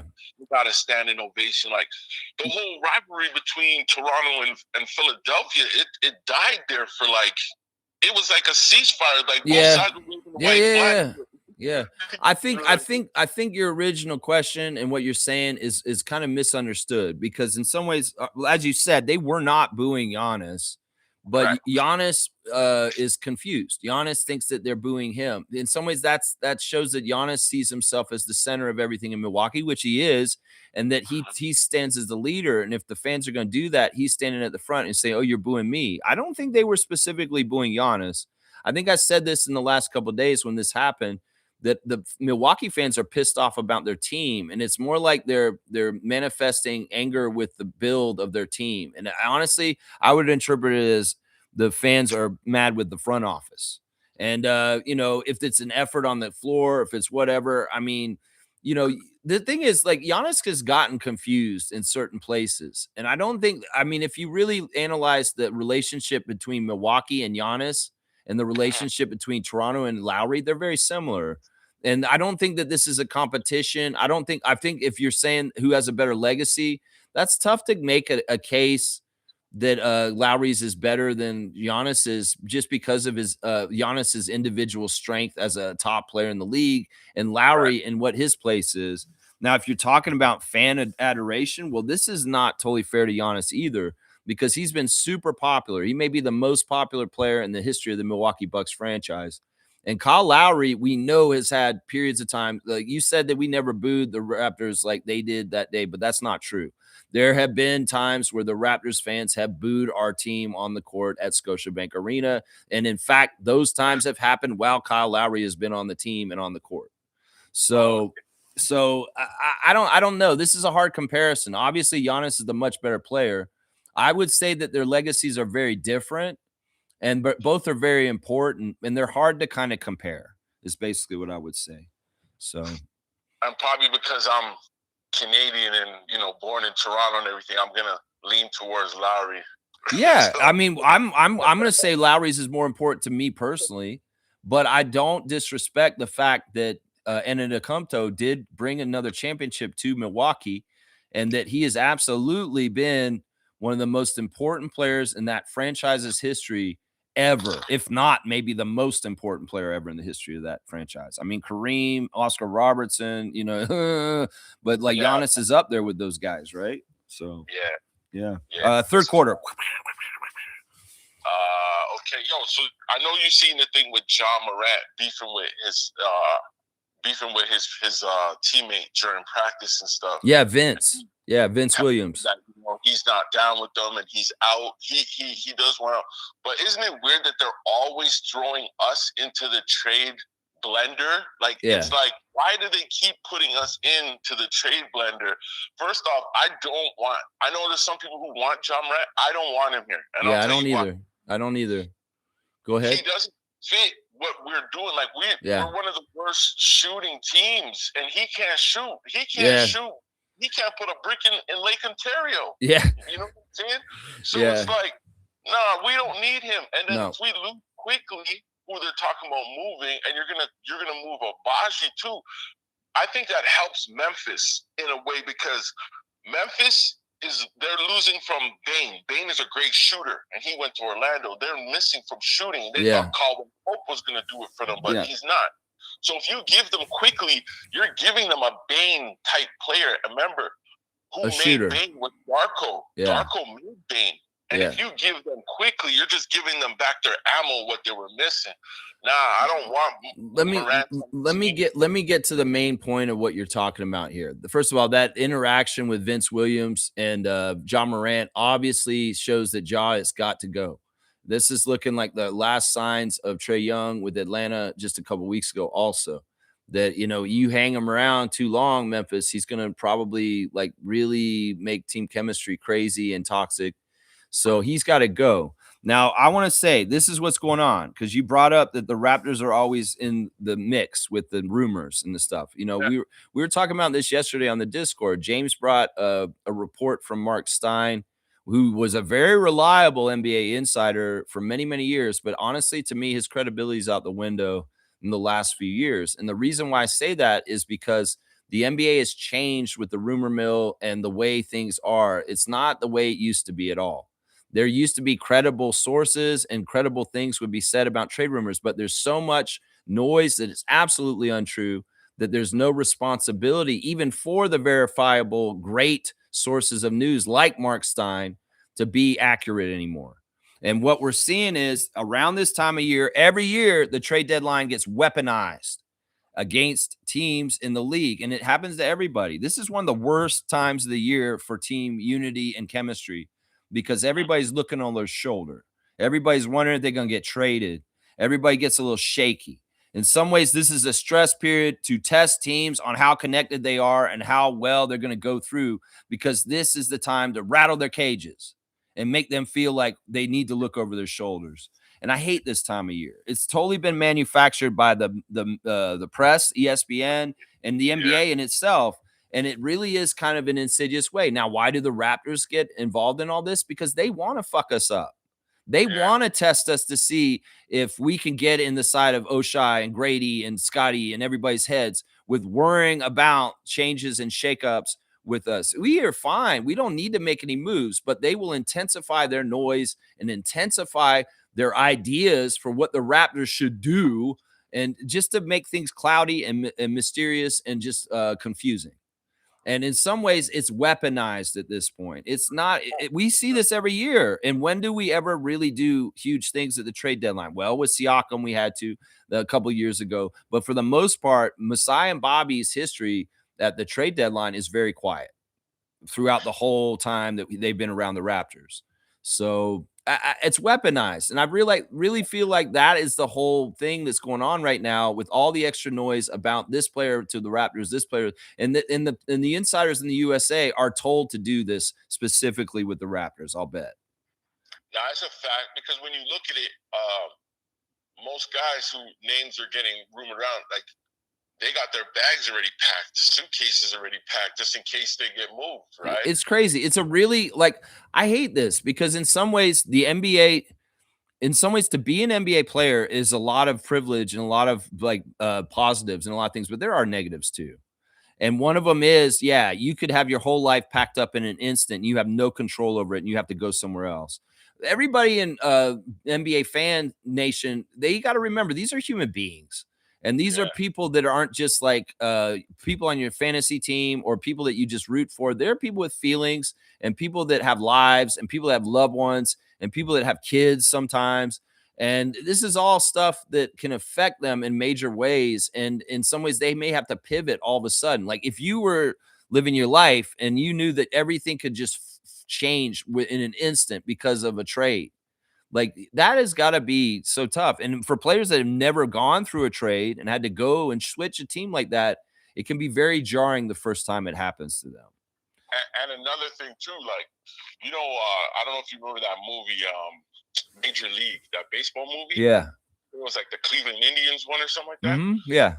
Guys had their lockers, like everyone had different things in their lockers. I think like one guy had like some voodoo stuff in his locker. Yeah. So, like when you look at John Morant now, let's say he had gold chains and all that stuff hanging in his locker, or any player for that matter.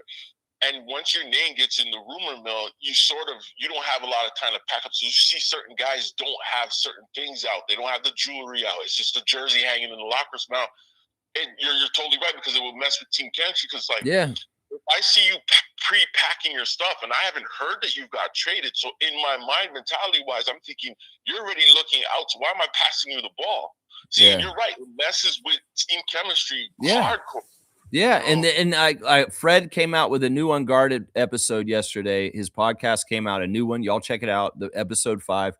And he said on that episode yesterday that one of the hardest things in the NBA is dealing with when your friends get traded off the team.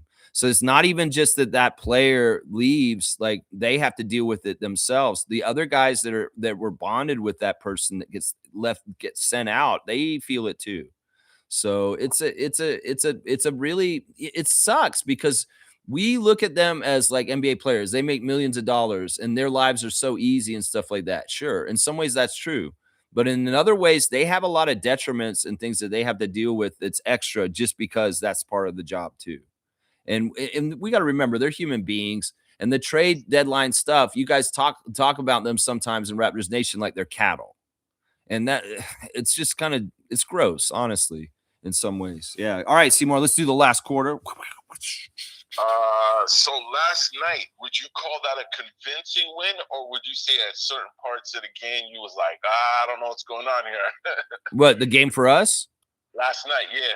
Yeah, I think it was a convincing win. I think that, the NBA is a game of runs, and that, if you just expect you're going to cruise to a victory with a 20 or 30 point lead the whole entire time, the other team's just going to roll over. No.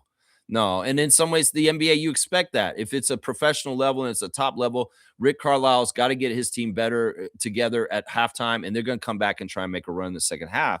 So it's like, even if the Raptors, some people that are very critical of the Raptors, and I'm sure there's content makers out there tonight or yesterday, this morning, saying, oh, the Raptors, they suck because they couldn't like beat the Pacers by more points or some bullshit like that.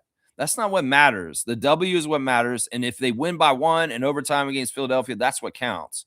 And it doesn't matter what the margin was or whether you thought they should have blown them out by 30 or anything like that. This is ridiculous. They're professionals, and this is the NBA, and it's hard. And as Monica said recently a lot, it doesn't matter who the team is and what the record is. These are NBA teams, and they are capable, and they will try and come back. And you got to be professional, take care of your business, hold them off, and make sure you get that W.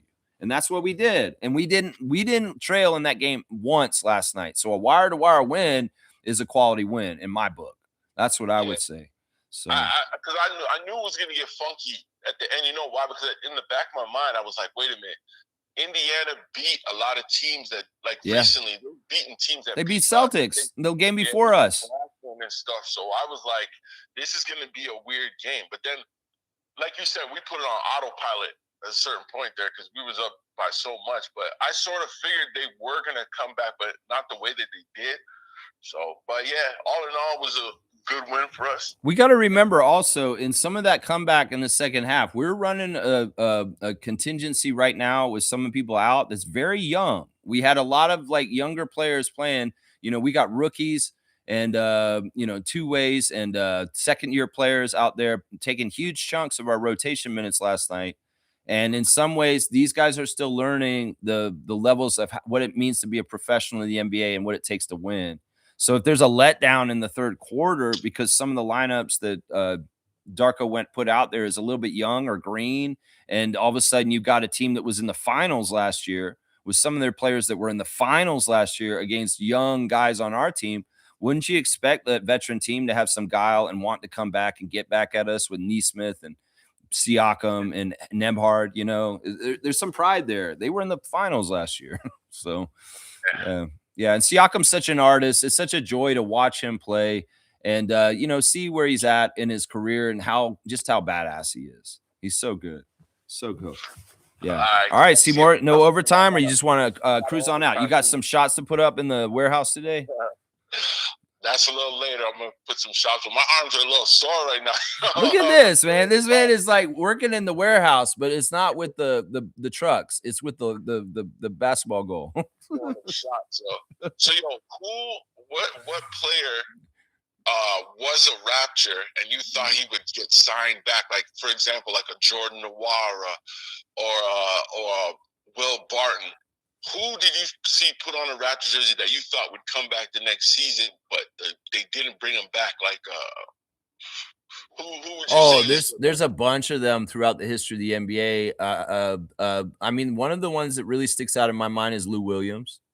You know, that was a weird one when Lou Will did a one and done with us and got the 6-man, and then he was just gone after 1 year with us. He fit so well with us, and he was so popular on our team. But it was a weird situation where the money wasn't right. And I think also somebody was trying to say that he got ran out of here because he had 2 girlfriends or something like that. Something stupid like that. But like Lou Will's one of them. I mean, Bismack, he could ask for like more money because he had such a good year the 1 year he was on the Raptors. But I was really hoping Biyombo would be back. Those are the two that first come to my mind. Obviously, Kawhi.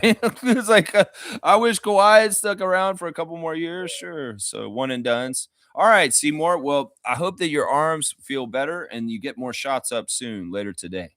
So for sure. Y'all hold it down over there, man. And yeah, enjoy plus 12 over here. But y'all stay safe in that snowstorm over there. Yeah, it's all good. It's pretty at least, and I'm warm inside. And reminder that Keon Clark jersey on that wall right there, that purple 7 next to me, that is yours if you get here. I will give that to you personally. I'm coming for it. All right. You're going to be coming for the playoffs. All right. We'll go to a playoff game, man. All right. We'll go. You and me. All right, man. Yeah. All right. All right. This guy's out. Let's go, Raptors. That's right. Look at that. Seymour Pape, the city slicker, calling in, checking in from Calgary. Checking in from the warehouse where he's putting up shots on the goal that his boss put up. That's awesome, man. What a cool boss. This is like we put up a goal in the backboard in the warehouse for that. It's awesome, man. It's so cool. All right, back to the box score. Grady Dick, fantastic. 30 minutes, 21 points, 9 of 15 from the field. I love that, Grady. You made more than you missed. 9 of 15. Although the 3-pointers, 1 for 5, 2 for 3 at the free throw line, but he missed that one on purpose. I'm telling you guys. He missed that second free throw on purpose. 11 rebounds, 3 assists, 1 turnover, and a plus 10.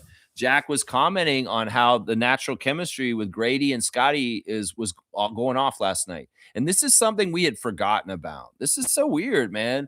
It's like we noticed this last year when Grady was playing more minutes, that Scotty and Grady have a nice synergy, that they can play off each other, and Scotty can actually unlock Grady to get him to play more.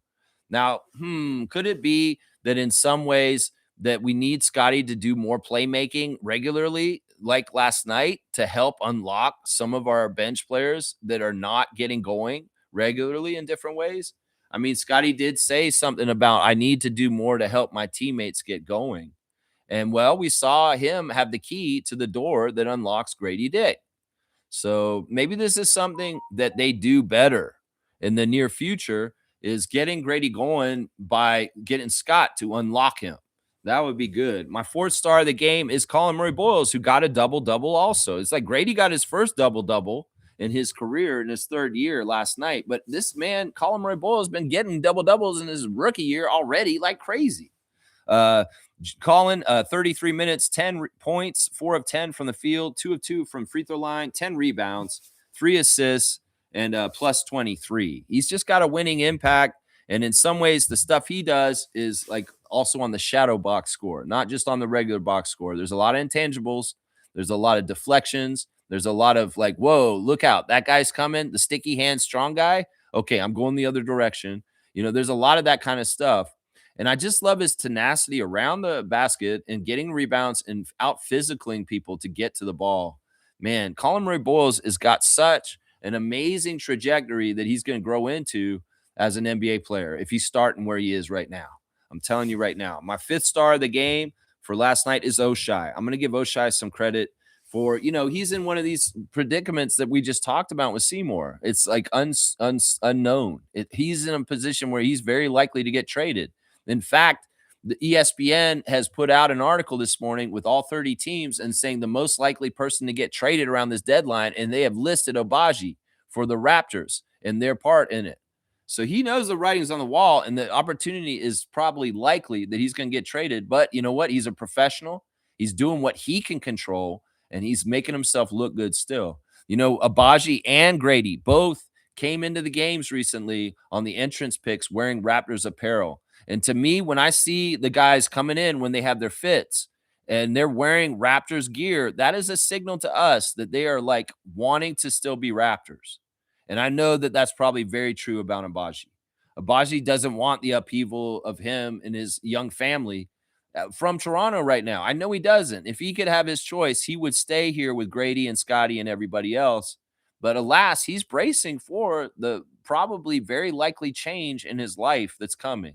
And I wish safety, love, and all the blessings and good things to happen to Avery, Valley, and Oshai, and whatever happens in the next month as far as his status and what team he plays on. In some ways, it makes a lot of sense for Toronto to move on from him. But if there is a way to figure this out, Bobby, and we do want to go forward with Agbaji because he is a good citizen, he's a very useful player, and he is a championship kind of player that will help you win championships when figured out. But maybe because of the advancement and the progress already of Colin Murray-Boyles, that Oshai Agbaji is not absolutely necessary. Either way, Agbaji came out and was a pro. 24 minutes, 10 points on 3 of 7 shooting, 2 of 5 from 3, made both his free throws, 1 rebound, 1 turnover, 2 blocks, and a plus 12. Fantastic game by Oshai. And everything I just said there is true. He's a great two-way player. If he stays on the Raptors, I'll be very, very happy. But alas, I know the writing is probably on the wall, and he can feel it too. And it is what it is, man. You got a good run with the Raptors, man. And this is the thing. Once you're in with us and you're a good citizen and a good alumni with us, we'll love you forever, Oshai, okay? So don't ever forget that. And don't get all upset if you do get traded, because we'll stick with you as a fan nation regardless. You're bona fide. You've been with the Raptors, and you're one of us now, man. Seriously. Seriously. Going through the rest of the box score, Jameson did get hurt. He started last night, which was kind of cool. And the synergy with Jameson in the starting lineup with Shed is really good because those guys are real close. They're J Rooks together. Two of the four J Rooks. And there's a little bit of a built-up chemistry between Shed and Battle that can be utilized as when they're together in a lineup like that. And we saw a little bit of that chemistry at the beginning. Alas, Jameson really didn't get going in the game, partly because of getting hurt. 20 minutes, 5 points, 2 of 4 from the field, 1 of 2 at the free-point line, 3 rebounds, an assist, 2 turnovers, a plus 24, though. So Jameson was out there when we were really running them off the court before he got hurt. Jamal was, as Jack said, this is an honorable mention to him. He was very key in this game, even though his stats don't look good.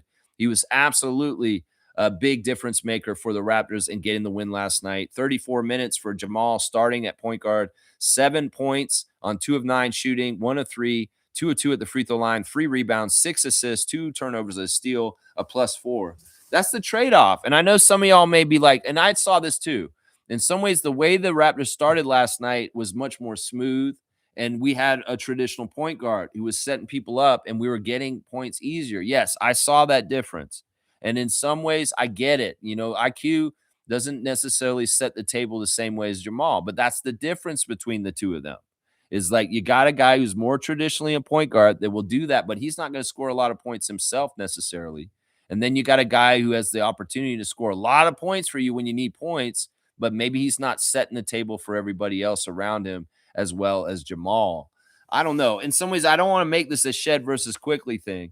And I know a lot of people naturally are doing this around Raptors Nation already because they have their knives out for Emmanuel. But I'll just say they're different looks. And for the Raptors to have two very different point guards like this is a strength. It's a strength. And well, in some ways, Jamal, he can start at times in the place of Emmanuel and we'll get a traditional point guard look. But in some ways, I would still say Emmanuel is the starter because his power as a scorer is much more powerful. And also, he can be more of a traditional point guard. And if he could take some of the video from what he saw Shed do last night and not trying to duplicate it, but do it in his own way, that could actually show some improvement for Quickly and how he sets the table as a playmaker for our team. Because we know his proclivity in some ways is to try and score himself. But Shed showing this is how you do it to get everybody else involved. And maybe this is a little bit more healthier for the starts of games and getting off to a good start, is what I would say right there. Mobo got in at the end of the game for 1 minute. He was really the utility extra 10th guy, the just in case an emergency kind of guy last night. And he's fine with that, man. Jonathan's a very useful player for an end of the bench player. He's a very, very useful player in all kinds of ways, just like Garrett Temple. These guys don't have to play games, and they are useful to the team. Trust me, for camaraderie, leadership, direction, cheerleading, and also just in case of emergency, Garrett's there or Jonathan. Of course, Garrett wasn't there last night. AJ Lawson is an honorable mention for the game last night. He had the worst plus minus, though. He had a minus 18. But man, he was getting some points 17 minutes, 5 points, 2 of 5 from the field, 1 of 3 from three, 6 rebounds for AJ, and 0 turnovers and a block. Very solid game from the kid from Brampton. And like I said earlier, he's looking like he's belonging. And I don't know if Andrew Jones is getting him back this year. I don't know if he will, man. Elijah Martin came out for one stint, 7 minutes, 1 point at the free throw line, 1 of 2. 1 rebound, 1 turnover, a +1. Yeah, like I said, he didn't do something right on an assignment, or Darko saw something that Elijah was not doing right, and he got limited, and his minutes got cut in the second half. It may be also that he saw other guys doing better in different ways, and he wanted to go in that direction also. So, yeah, there's your box score for the Raptors. We'll give some credit to our guy Siakam, a Hall of Famer, in my opinion. 35 minutes, 26 points, 10 of 23 from the field, 4 of 11 from three. It used to be when Siakam would make 4 3-pointers for the Raptors, we were winning.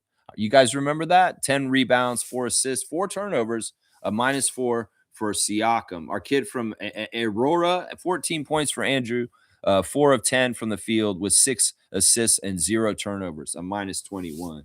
Yeah, that team is not that talented. The Raptors are way more talented team than the Pacers. And that's a big part of what won us this game last night. That's right. That's right. Where were we in the chat? I know I was all over the place just now. We got a call. I was doing the box score. I think we're on Kareem here. So I'm saying I think Grady did the right thing yesterday. He worked inside out. It's not easy to come into a game and start bombing threes. He got his feet wet by attacking and getting to the free throw line.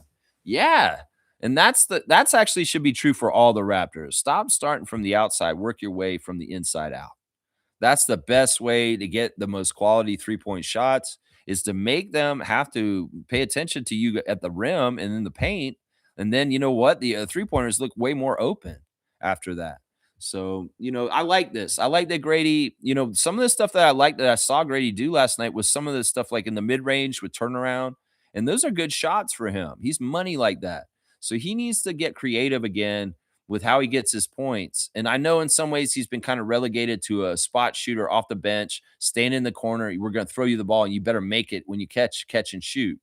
But some ways Grady's a better offensive player when he gets to put the ball on the floor and move around a little bit more to get to his shot. That may be the biggest lesson with the struggles of Grady Dick this year. And you saw it last night when he had room to operate and he's actually a focal point of our offense and we're trying to give him the ball. He'll go get points for us. He can still do that. It's just that the role of being a spot up shooter off the bench and just kind of a corner shooter, that he's not doing good at that role. but he's fine if you give him the ball and live a little bit of room to play. He can make some points go through then. Yeah, it's interesting. Fiercely saying, I appreciate BI acknowledging Grady's performance was a result of him being the first in the gym.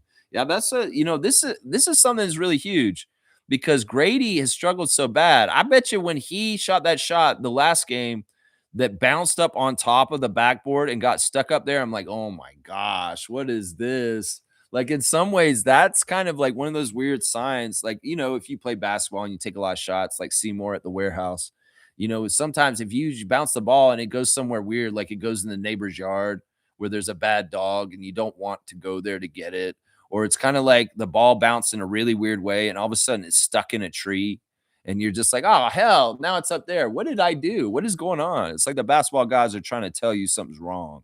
Well, that happened to Grady in the last game when he took a shot and it bounced all the way up and got caught up in the top of the apparatus and it didn't fall through. And everybody's like, oh my gosh, get Jakob in the stick, is what they were saying. Get Jakob in the stick. Poke it out. It's crazy. So I think that scared Grady. And so yesterday for early in the morning practice, he was the first one in there and he's putting in that extra work. He's showing that determination. I think that this is his MO from in the past when he struggled. It's like, well, this is what you do. You go and you make sure you're the first one in, the last one out, and you put in that extra work. You show that you really care about your career. You show that you really care about improving as a player and helping the team win. And that's what Grady did.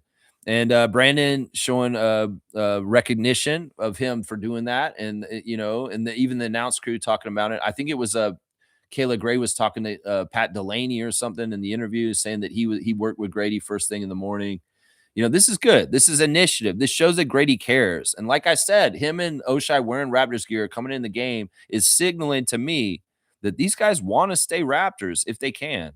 They really do like being Raptors. Trust me. Trust me. And Grady's going to put in that work. He's going to do the sacrifices. He's going to do the extra time to make sure that he stays in a Raptors jersey. That's what he's trying to do. Nameless is saying this. I'm excited to see the reaction from fans when BI hits 40 for the first time. Yeah, that'll be fun. I'd like to see Brandon get a 40 piece or even a 50 piece. He is capable.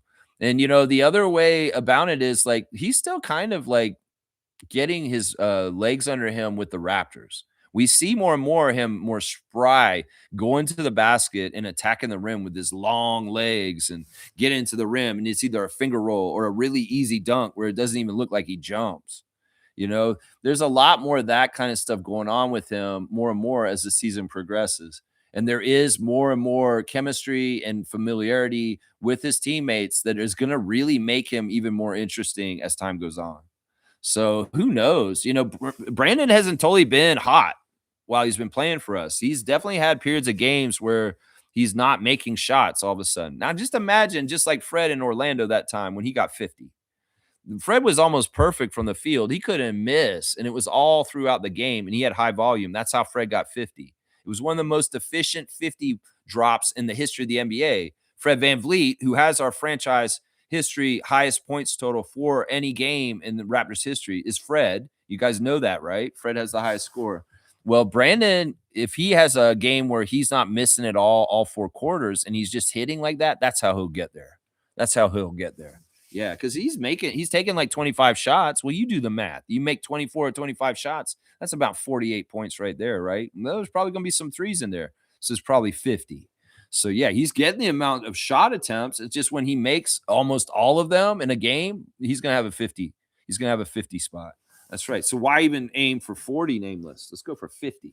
That's right. Kesper is here, the fact checker. Good to see him here, man. Way to grind it out with a thinner 10-man rotation last night at the end. Hopefully we can be more strategic throughout this gauntlet of games going out. Yeah, that's important. What I've been doing for these games recently while we've been hurt is I've been wearing a certain hoodie during the game underneath my jerseys, and it's this one that Adriana gave me, and I think it looks like a skeleton, and it symbolizes we're playing with a skeleton crew. And so I've been wearing this for good luck, and it's been working, playing with the skeleton crew, the skeleton Raptors jersey I've been wearing. So I have all kinds of weird OCD things to do to help the Raptors win. Like I do every day they play. Like I have to work out a certain way.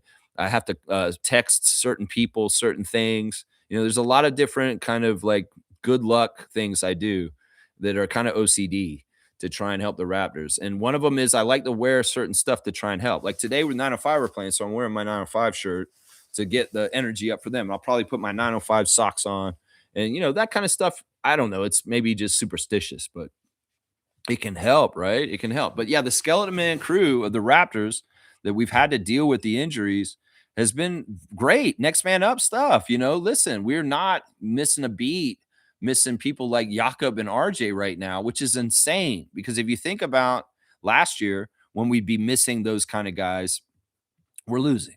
We're losing. So this is kind of a mile marker to show where we've come from as far as the quality of our team and the level of talent on our team. We can weather having very important starters out and still have a very quality team out there that's competing and winning still. And that's fantastic because last year this wasn't the case. If Jakob's out there, not out there, we're losing. That was basically the rule for the last few years. But now Yak's been out a lot and we're winning fine, which is very interesting to me considering things. Kareem saying this, not sure if he switched from Viagra to Cialis or Cialis to Viagra, but whatever it is, he stayed hard and kept going to the hole. All right, we're not doing this. I'm sorry.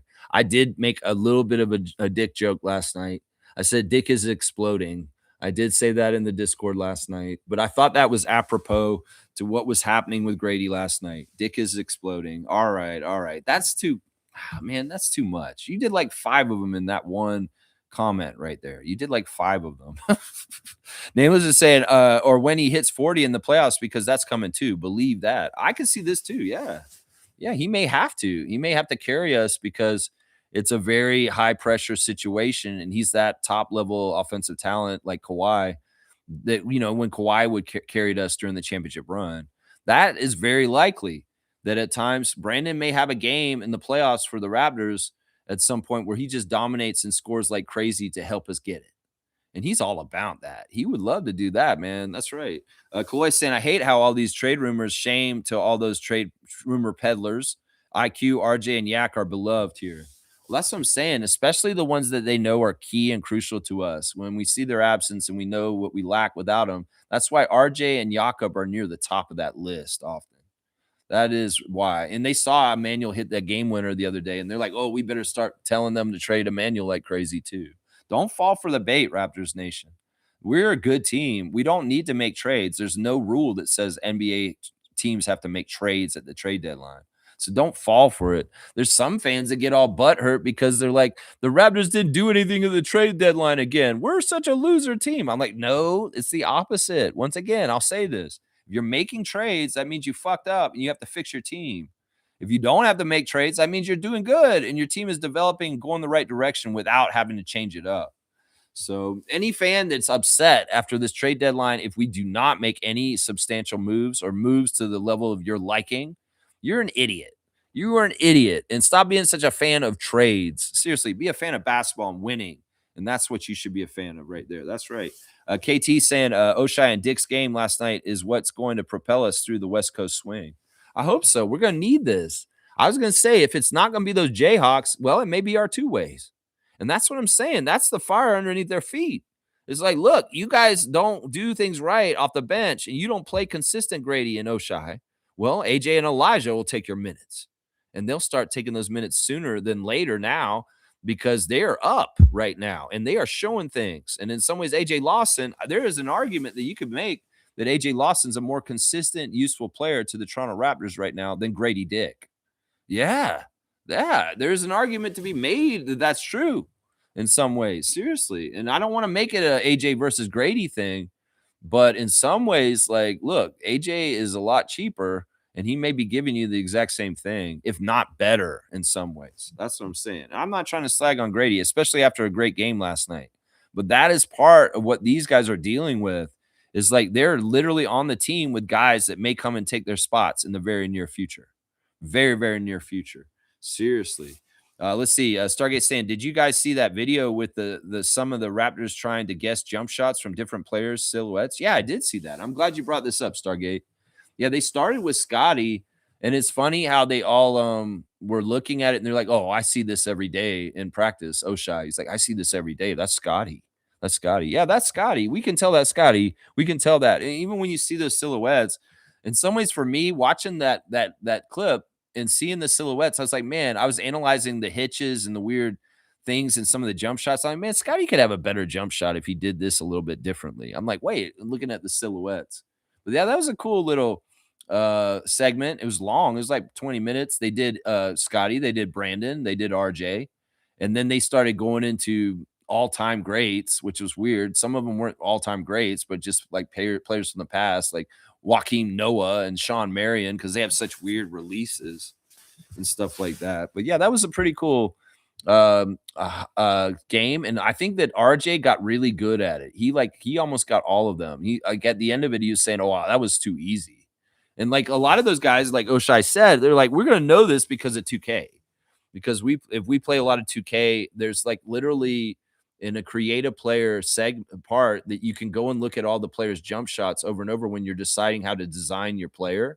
And that's where they know these jump shots from, is because they go into the thing with the build the character and they have them all listed in all their actions. And, you know, if you're building your character, you could pick Russell Westbrook's jump shot or Scotty Barnes's jump shot or Michael Jordan's jump shot. You know, if you have the extra VC and you paid the extra money, you could get this super supreme great old greats stuff. You know, like it's interesting. But I think that was a cool segment, and they did really well. I mean, that's important because they're high IQ basketball players that study the game, and I was really impressed that they knew like the older players too.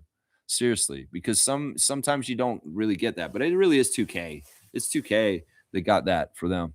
KT saying this missing RJ really shows when other teams are playing zone. It's important to attack and kick out, but I'm RJ's case. He goes straight up. Yeah, I mean, I'm sure that they've gone over this a lot this season because this problem started months ago with the zone defense putting on us. And they're doing way better with it recently, but they absolutely floundered with it. When we ended our 9-game winning streak and we started losing after that Charlotte game in overtime with Mark Davis screwing us over, there was really a period of time where the Heat started doing zone on us and then everybody else started copycatting. And we were really struggling from that. And some of those losses in December were direct result of this. So I would hope the Raptors coaching staff and the team have been extra going over this stuff in practice and figuring out how to beat this. And I mean, it's as simple as we know, just go to the center, go to the middle. And Scotty did that last night and very effectively to bust the zone. That's important. That's important.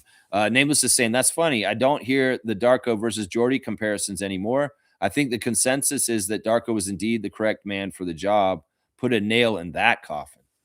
I think that they're both very good coaches. I don't want to deride Jordy Fernandez, but I'm glad that we hired Darko for sure.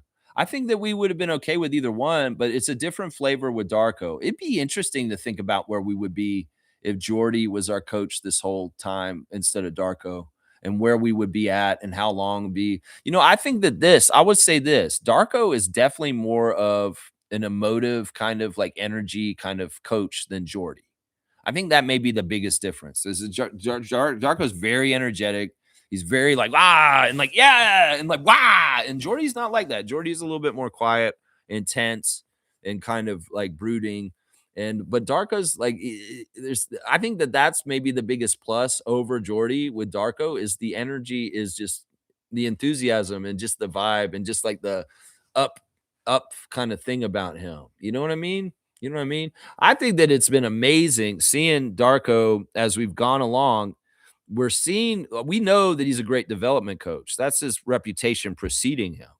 But the thing that really needs to be figured out about Darko as a coach is he the tactician in the playoffs, the kind of coach that will win us games when that stage is going on with us. Because that was a thing that Bobby and Masai said when they hired him a couple summers ago, is that we feel like we have a coach that's sustainable for the future. And they also said this is a coach that will be able to coach us in the development stage and in the winning stage. So that's the part that's going to have to get proven more and more as we become more successful and hopefully go further and further in the playoffs in the next few years. Is let's see how Darko does when that environment and that kind of stuff's happening. We may be very pleasantly surprised with just how badass he is as a playoff coach and the tactician he is and the schemes and the things he's doing. All signs point to that he's going to be like that.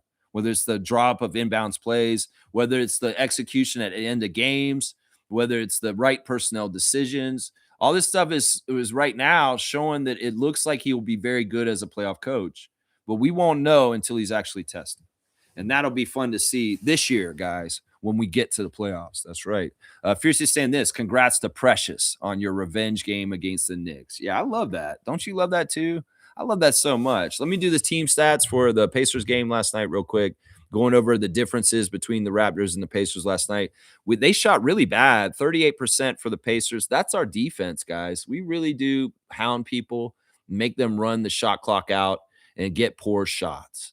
It's very hard to work the ball in against the Raptors defense. So 38% is not surprising. We shot 49%. That's awesome. We shot better than them at three, even though they made two more threes than us. We cut down on our volume from three and only shot 28 threes last night. They shot 42 and they shot 29%. Our free throw shooting was horrible last night, 65%. But like I said, if we're going to have a bad free throw shooting game, might as well get it out of the way against the worst team in the Eastern Conference. Seriously. Also, rebounds. We out rebounded them +3. It was pretty close, actually, 49-46. Assist to turnover ratio has been kind of our marker for success with the Raptors this year. 30 assists to 12 turnovers, so over 2-1 assist to turnover ratio. And the Pacers were pretty good too, actually. They were 26-11. So both teams did a good job taking care of the ball for the most part. And both teams were moving the ball around and getting people involved. So kudos to Coach Carlisle also for having a pretty good assist to turnover ratio, just like the Raptors. Let's see, fast break points. They let us get out and get going. 20 fast break points for the Raptors, the league leading team in fast break points. And then points in the paint, 48-34 for the Raptors, dominating in the paint. Jay Huff's your center, and that's it. You ain't got nothing. You ain't got nothing down low to stop us from going down there and eating your lunch. That's right. And that's what we did. Yeah. Nameless is saying, I think part of the reason that the Raptors looked so good last night is because the officiating was half decent and called the game fairly. All right. Let's check in on the refs and the ref report and ref manipulation from last night. The crew was interesting. It was kind of a lackadaisical crew. Seriously. Jack at one point was commenting on Nate Green and how he's just so chill about how he calls the game. Also, Jack was complaining a lot about the late whistle. There was definitely a lot of this. And this is part of the ref manipulation is in some ways they don't want to give and ones and stop the game and put people on the line unless they're fouled and they don't make the shot, right? So you see this phenomenon where the refs wait and they call the whistle after they see whether the shot goes in. They're exactly doing that. For sure they're doing that. And I don't know why they do it exactly that way. If it's a foul, it's a foul. Just call it, right? I guess in some ways I don't know. They feel like, is this too much or that's too much? Brian Forte was a little goofy at the beginning of the game. The refs were a little screwy. They were definitely trying to handhold the Pacers because we were blowing them out and they were in a bad place. And there was a lot of bad calls against us that weren't exactly right in the first half, but it was really partly because the Pacers were getting embarrassed. Like the score was already a 20-point lead in the first quarter.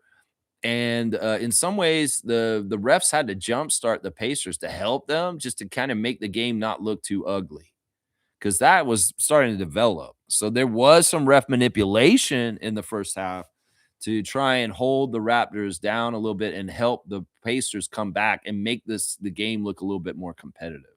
Fred VanVleet had some really interesting things he said on the Unguarded podcast, episode 5 yesterday. He talked about the NBA a lot. He talked about the schedule. He talked about whether it's too long and whether they should cut games. And he said they won't because the players won't take pay cuts. And that's why they have to play the whole 82. He also talked about the referees in a very interesting way. He brought up basically that, the players get tired when they play like 3 out of 4 nights. It's tiring. The players get tired. And what happens sometimes is NBA teams will meet up against each other in the schedule and both teams are tired. And that's why we see really poorly played games sometimes. You know what you mean? Like you come out and you watch the game and both teams can't make shit and they both look like crap. Well, that's a symptom of fatigue in the NBA. And often you'll have a team that is fatigued and crap and the other team is up and they blow them out and they win. And sometimes that's the factor in what wins the NBA game. And that's why it's important back to backs and taking note of that kind of stuff, because it can be a real advantage if you're the team that has energy that shows up and the other team doesn't. And if both teams don't have energy, well, then you get a shit NBA game that may look really bad where both teams shoot bad. And we've had some of those in the recent past for the Raptors. This is what Fred said that blew my mind, though. Just like the players get tired and they get worn out from games, the refs do too. Like he said that he went up to a ref after a game once. He didn't say which one. And he said, "What was going on? Why are you not calling anything?" and stuff like that. And he talked to the ref and he realized the ref was falling out because they were exhausted. He's like, I'm sorry. I couldn't see shit. I'm so tired. This is crazy. Did you guys ever think about this? That sometimes the referees are crap because they're really worn out because they just like the NBA schedule for the players. They're traveling from city to city and they're running up and down the court just like the players too. And if they have to do 3 or 4 games in a week, they could be pretty tired and worn out, just like a player is like that. So that was pretty interesting. Sometimes people are wondering, why did the ref miss that call? Why is the ref so bad tonight? It may be that they're exhausted.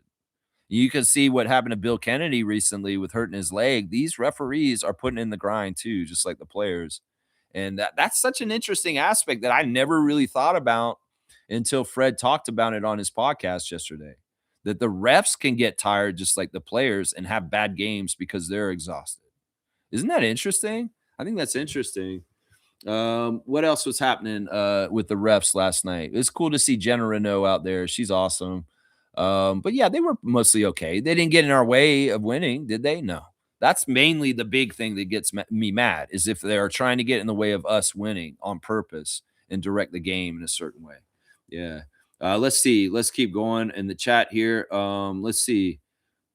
RJ's here. Randolph saying, Lex, not sure if you touched on this, but it was great to see the NBA coaches speaking out against the shooting of that innocent woman by ICE. The people still hold the power.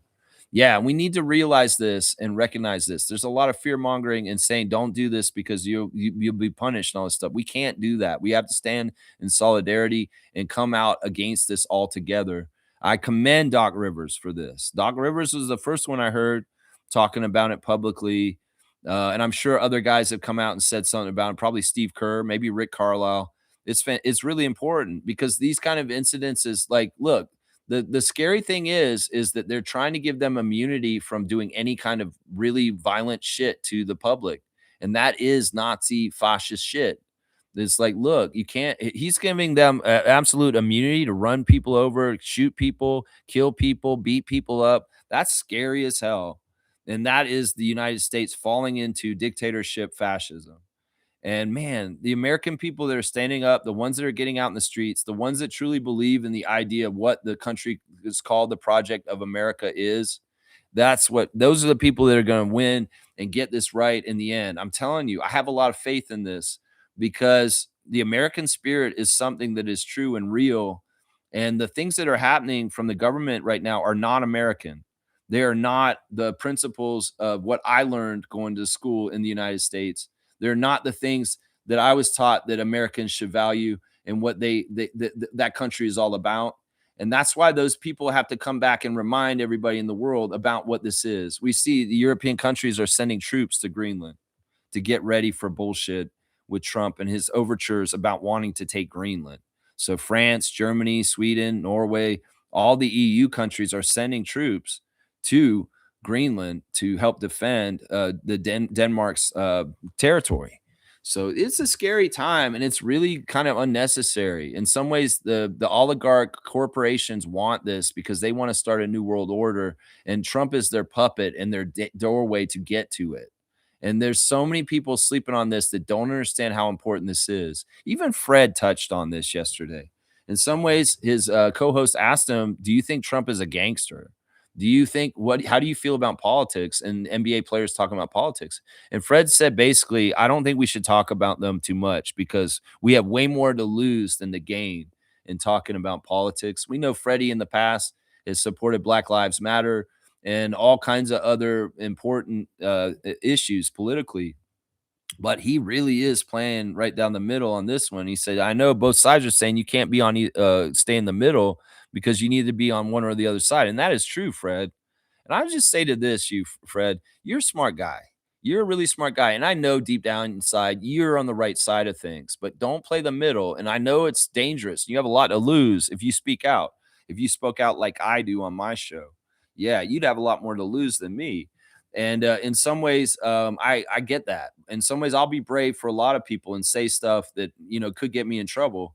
But that's what's wrong with this society is if I can't say the things that I want to say on my channel because of free speech is gone, then we're in big trouble. We're in big, big trouble. So I would say this, there's no sidelining, there's no middle ground. You're either with the fascists or you're against them. And that's what everybody has to decide for themselves. If you want to go be a coward and bootlick and go on that side because you're scared, because you're worried you're going to lose this in your life or that in your life, I mean, you're a coward and you're a bootlicker. I'm sorry. That's not an excuse for going to the side of fascism just because your own selfish worries for your own self and your own individual life. If you care about the future, for your children and people and generations after you, you will stand on the right side of things right now. So there's no middle ground. If you're a centrist right now, it's not centrist. You have to be either for or against fascism. And either you're for it, and then you're a bootlicker and you're on the wrong side of history, or you're going to fight with the patriots against it. And you know what? After we're done, because Freddie said this, he said, I think that we should get a new political party and maybe the Constitution's outdated and we shouldn't be using it anymore because it's gotten us to this point with where we're at with leadership. And I get that. That's all true. And I get it. There's a lot of centrists that don't want to go all the way far left because there's a lot of things they don't agree with the very far left. But you damn for sure don't agree with the right and what they're trying to do with dictatorship and fascism. So I would say this to everybody that may listen to me or anybody in this world that's kind of middle ground policy in politics. Come with the side that's against the fascists first, destroy the dictatorship, and then we'll build a new system afterwards that is more representative of the people and maybe even in more of a centrist position. Because the two poles of politics in this world today are manufactured by division makers. In some ways, we are not that far apart overall as a whole of humanity. It's just that they've manufactured the very extreme ends to be very polarized so that it's just to this point. But most people are very similar and we're very much have the same values and wants in this world. And I'd say we get rid of this two-party against each other thing, but we have to clean the garbage first. We have to beat what this entity is in the White House right now, get it the fuck out of here, and then rebuild a whole new political system that will ensure that nothing like this ever happens again. And maybe the new system is more representative of middle ground people and not so extreme either way. I think that that is the path where you need to go towards, but we have to clean house first. Because if that's the thing, you're going to go into 1984, a surveillance state, a prison state, a state more like Russia right now, if you keep going this direction, United States. So the power of the people got to take it back. And that's just it right there. The people do still hold the power, RJ. And that's what we'll remind them by the end of it. That's right. Fiercely saying congratulations to DeMar on his new milestone, passing Kevin Garnett on the all-time scoring list. That's right. Kaloy saying, I have a gripe with Will Liu. He says the Raptors are, as an organization, do not value RJ. In some ways, look, there was a little bit of a time in the beginning when RJ came that it seemed like they were ignoring him and they wouldn't put him on blast as far as like advertising or kind of like anything. But that's changed. I think they've embraced it now and they're coming more full circle and understanding he's our Canadian hometown kid. And in some ways, there's so much potential and opportunities for marketing him in that kind of way. Chris, in some ways, was our Canadian guy on our team, but RJ's our guy now. And in some ways, that's kind of an important role. I think that also Bobby Webster and Masai before knew that valuing more and more Canadian players as Canada gets more talented as a country is smart. And I think that there should be a prerequisite that we have a hometown hero on our team at all times. And RJ's fine. He shouldn't be going anywhere. And you know what? William Liu can have his perception or whatever. I think we value him pretty good. And often, perception of whether we value people or not, we don't see the internal stuff. And we don't see just how much we do for the Barrett family to make him comfortable. We don't see how much the Raptors organization is so professional and making everybody feel valued and special. So William Lou's opinion or perspective of this, he doesn't know what he's talking about. He may be close to the team and he's around the team and stuff like that, but what the hell is he saying? I don't even know what he said specifically, but he's saying they don't value RJ. Well, maybe it's parts of the fan nation don't because they're always throwing him in trade rumors and shit like that. But I bet you on the down low, listen, I would have said this even more if Masai was still around. They damn for sure value RJ because he was a kid who came to the Raptors games and was around our organization way before he was anywhere near the NBA. Because his father was a basketball important person in Canada, and he was going to Raptors games with him, and he was around Masai Ujiri when he was like 12, 13 years old. RJ's known Masai and the Raptors organization since he was a little kid. So it's like, I don't know, William Lou. You're going to tell me that they don't have a good relationship? You're going to tell me there's not going to be a history? You're going to tell me they don't value him? No, I think they do. And in fact, when they traded OG to get RJ, they showed that they valued him because he showed up here and he got that Raptors red on his back. So, yeah, that's crazy. I don't even understand what that means. Maybe I'd have to flesh out what William Lou's opinion on this specifically for why he would say this. But I would say that's kind of a weird take in some ways. Nameless is saying Darko was just joking. It goes to show all the confidence they have in Scotty and how well he's liked as a leader. Yeah. Yeah, Scotty's good, man. Scotty's a really good leader. And these guys, they had to follow him. In some ways, they got to follow him by his command, communication-wise, and they got to follow him by his lead and the example he shows by how he plays. And that's fantastic, man. It's so good. Nameless saying, we love Pascal, but I really think Scotty enjoys playing against him. He does. Oh, he does, for sure. He loves that matchup. It's one that he gets up for. And, there's a lot of different reasons there. I'm sure that they talked a lot of smack when they were teammates, and there is a true friendship and love between those guys. Seriously, there really is. There really is. Mr. Quasimodo is saying it did become a 4-point game. I got stressed. Well, you were, but Brandon wasn't. Brandon wasn't stressed in the least. And he made that very clear after the game. He's like, I wasn't worried. I knew I had it. It's like that. It's just like that. I'm sorry. There's a little bit like that Kawhi. Like I knew I had it. I just got it. Reggie's here. Good morning to Reggie. Kaloy, I think what William Lou means is from the perspective of all the trade chatter around RJ with Ja and Davis and stuff. Okay, that's good. This is the kind of stuff I was looking for more specifics. Once again, that's if you believe the trade chatter. That's if you believe the trade chatter, William Lou. This is almost like, all right, let's make an extra layer of bullshit around other bullshit, is what this sounds like to me. That's if you believe the trade rumors. I know these guys are closer to the team and they're more in rooms that they hear more stuff than I do. And maybe they're around Dan Tolzman or Bobby Webster more and they pick up on things. But really, what is the use of trading RJ right now?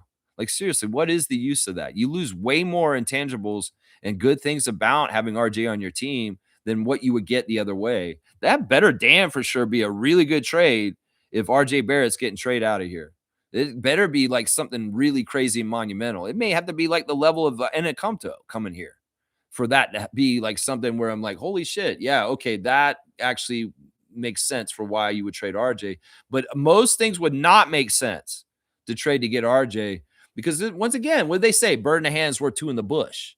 And honestly, we see how RJ works with us and he fits seamlessly in what he's doing and everything about it. It works. So it's like, William Lou, you go ahead and give credence to all the bullshit, trade rumors and all that crap out there and say the Raptors are disrespecting RJ. That just sounds like you're making up toxic bullshit. That's what that sounds like to me. Honestly. Let's see. G saying Will Lou meant that with respect to RJ, that he feels they don't value him enough, but the trade rumors are not coming from front office. Yeah. So it's all a mirage. And it's kind of like William Lou is making echoes off of something that's bullshit in the first place. That's what I would say.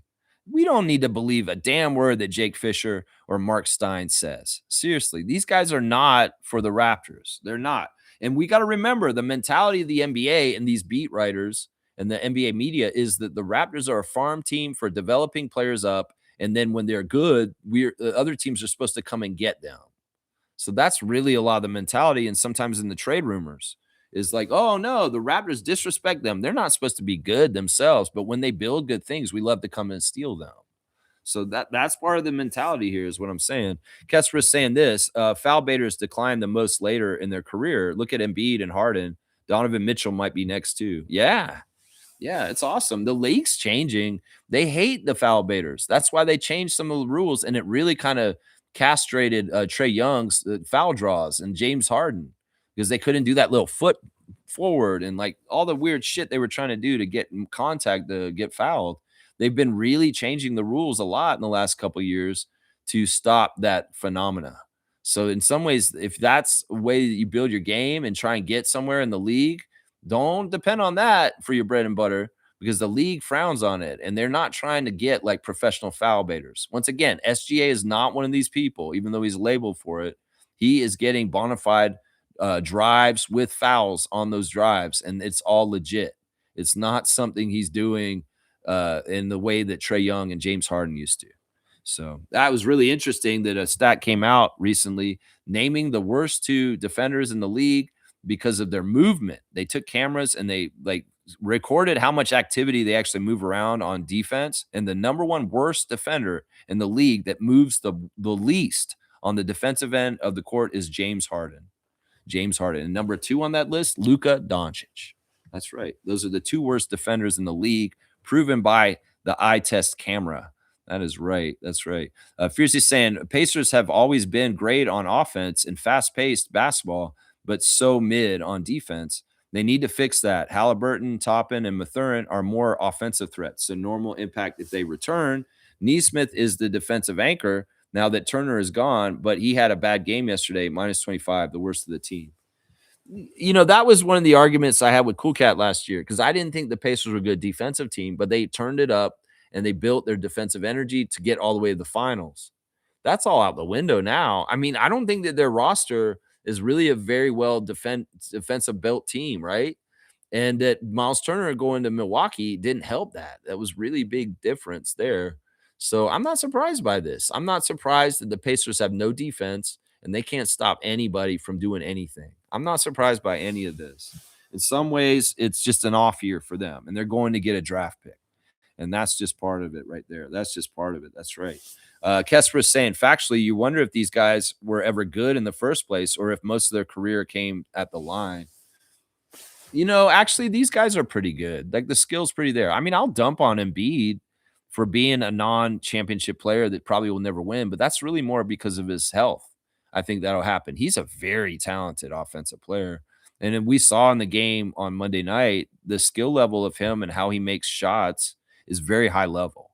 Very high level. It's one thing to be that size and to have that kind of body, but the fact that he is a very light touch and he's worked so hard on making all of his like turnarounds and shots like that, that's impressive. Seriously. He's definitely put in work on his offense. I don't say many nice things about Embiid, but I'll say that. No, these guys are good. James Harden was a totally different player when he played for the Thunder. And he kind of just changed and became more of a weird offensive monster the what he came as time went on. There's another path that Harden could have went on his career, and he would have been a completely different player if he had leaned more into being a two-way player, like the initial signs were when he was a Thunder player, when he still had no hair on his face, right? Right? Like the original James Harden, when he first came in the league, he was off the bench and he was playing with Durant and Ibaka and those guys.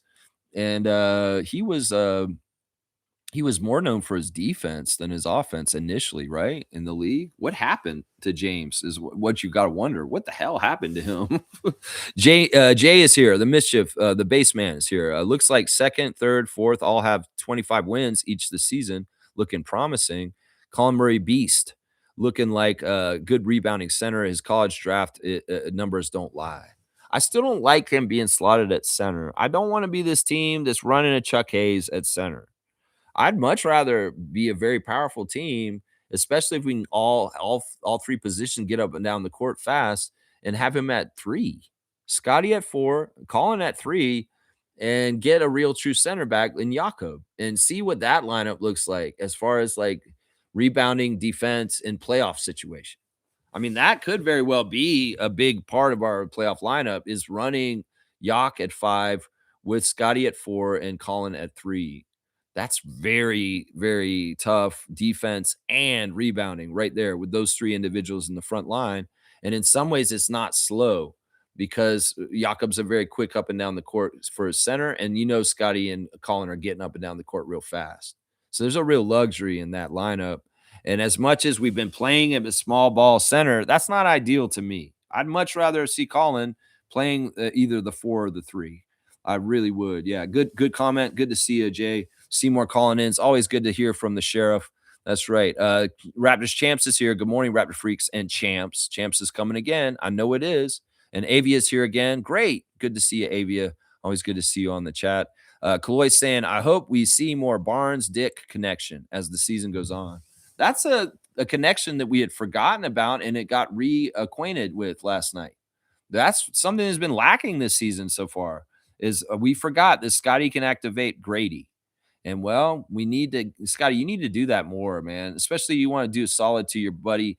And if you want Grady on the team still, in some ways, that's part of it. It's like Scotty has a lot of power in some ways, not just with talking to Bobby in the front office about what he thinks about the roster and who's on the team. He can direct that on the court. He could actually help certain people on the team stick around by making them look good. So you like Grady, Scotty? Start feeding him the ball more often like last night, and he'll have more of a chance to be in the future in the Raptors red.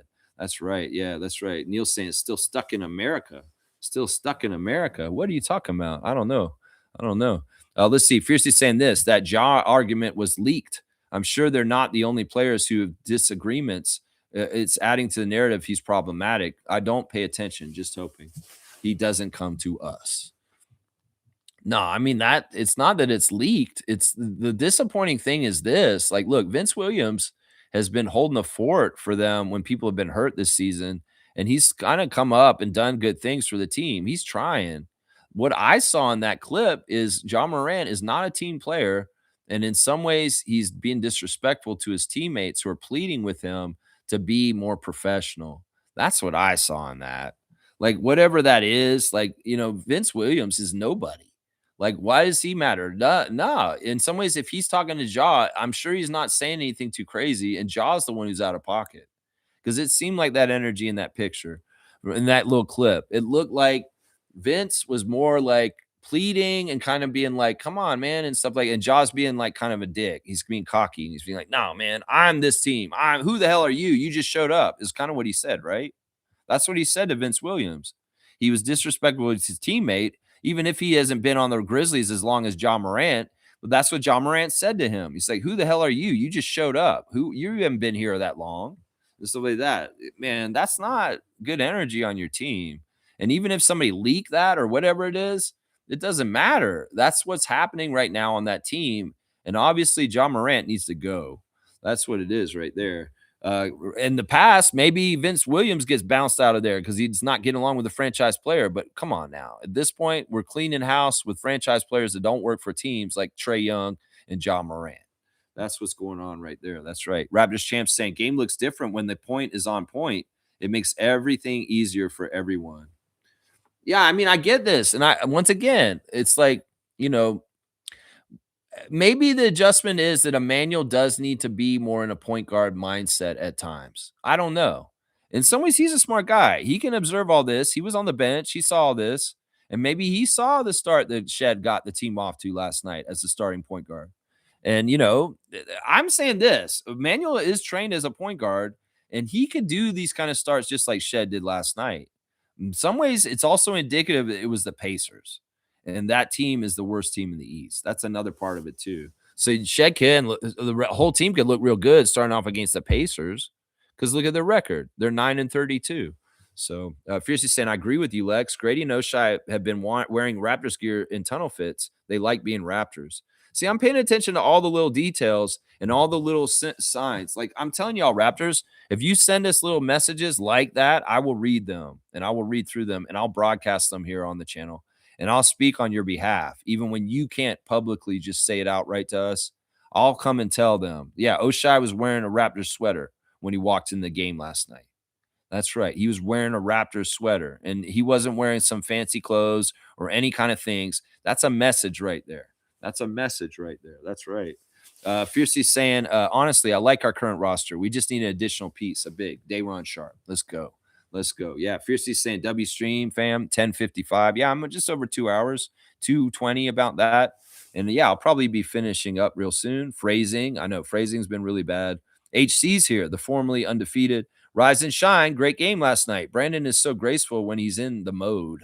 Darko is doing what Cassie did for us. Let's see if he can get us that cup. Oh, Cassie? You mean Casey? Casey. Yeah, let's see if he can get us that cup that Casey was capped at, even though he didn't have that Kawhi. I want him to be way better than Casey. Yeah, he's got to be way better than Casey. Casey had his limits. Casey hit his head on the ceiling, and that's why we had to switch to Nick. And that the biggest thing about Casey was he was stubborn and he didn't make adjustments fast enough. And that was the big plus with Nick was he's a very good adjustments coach. And Darko's a good adjustments coach too. So all the signs are pointing to this.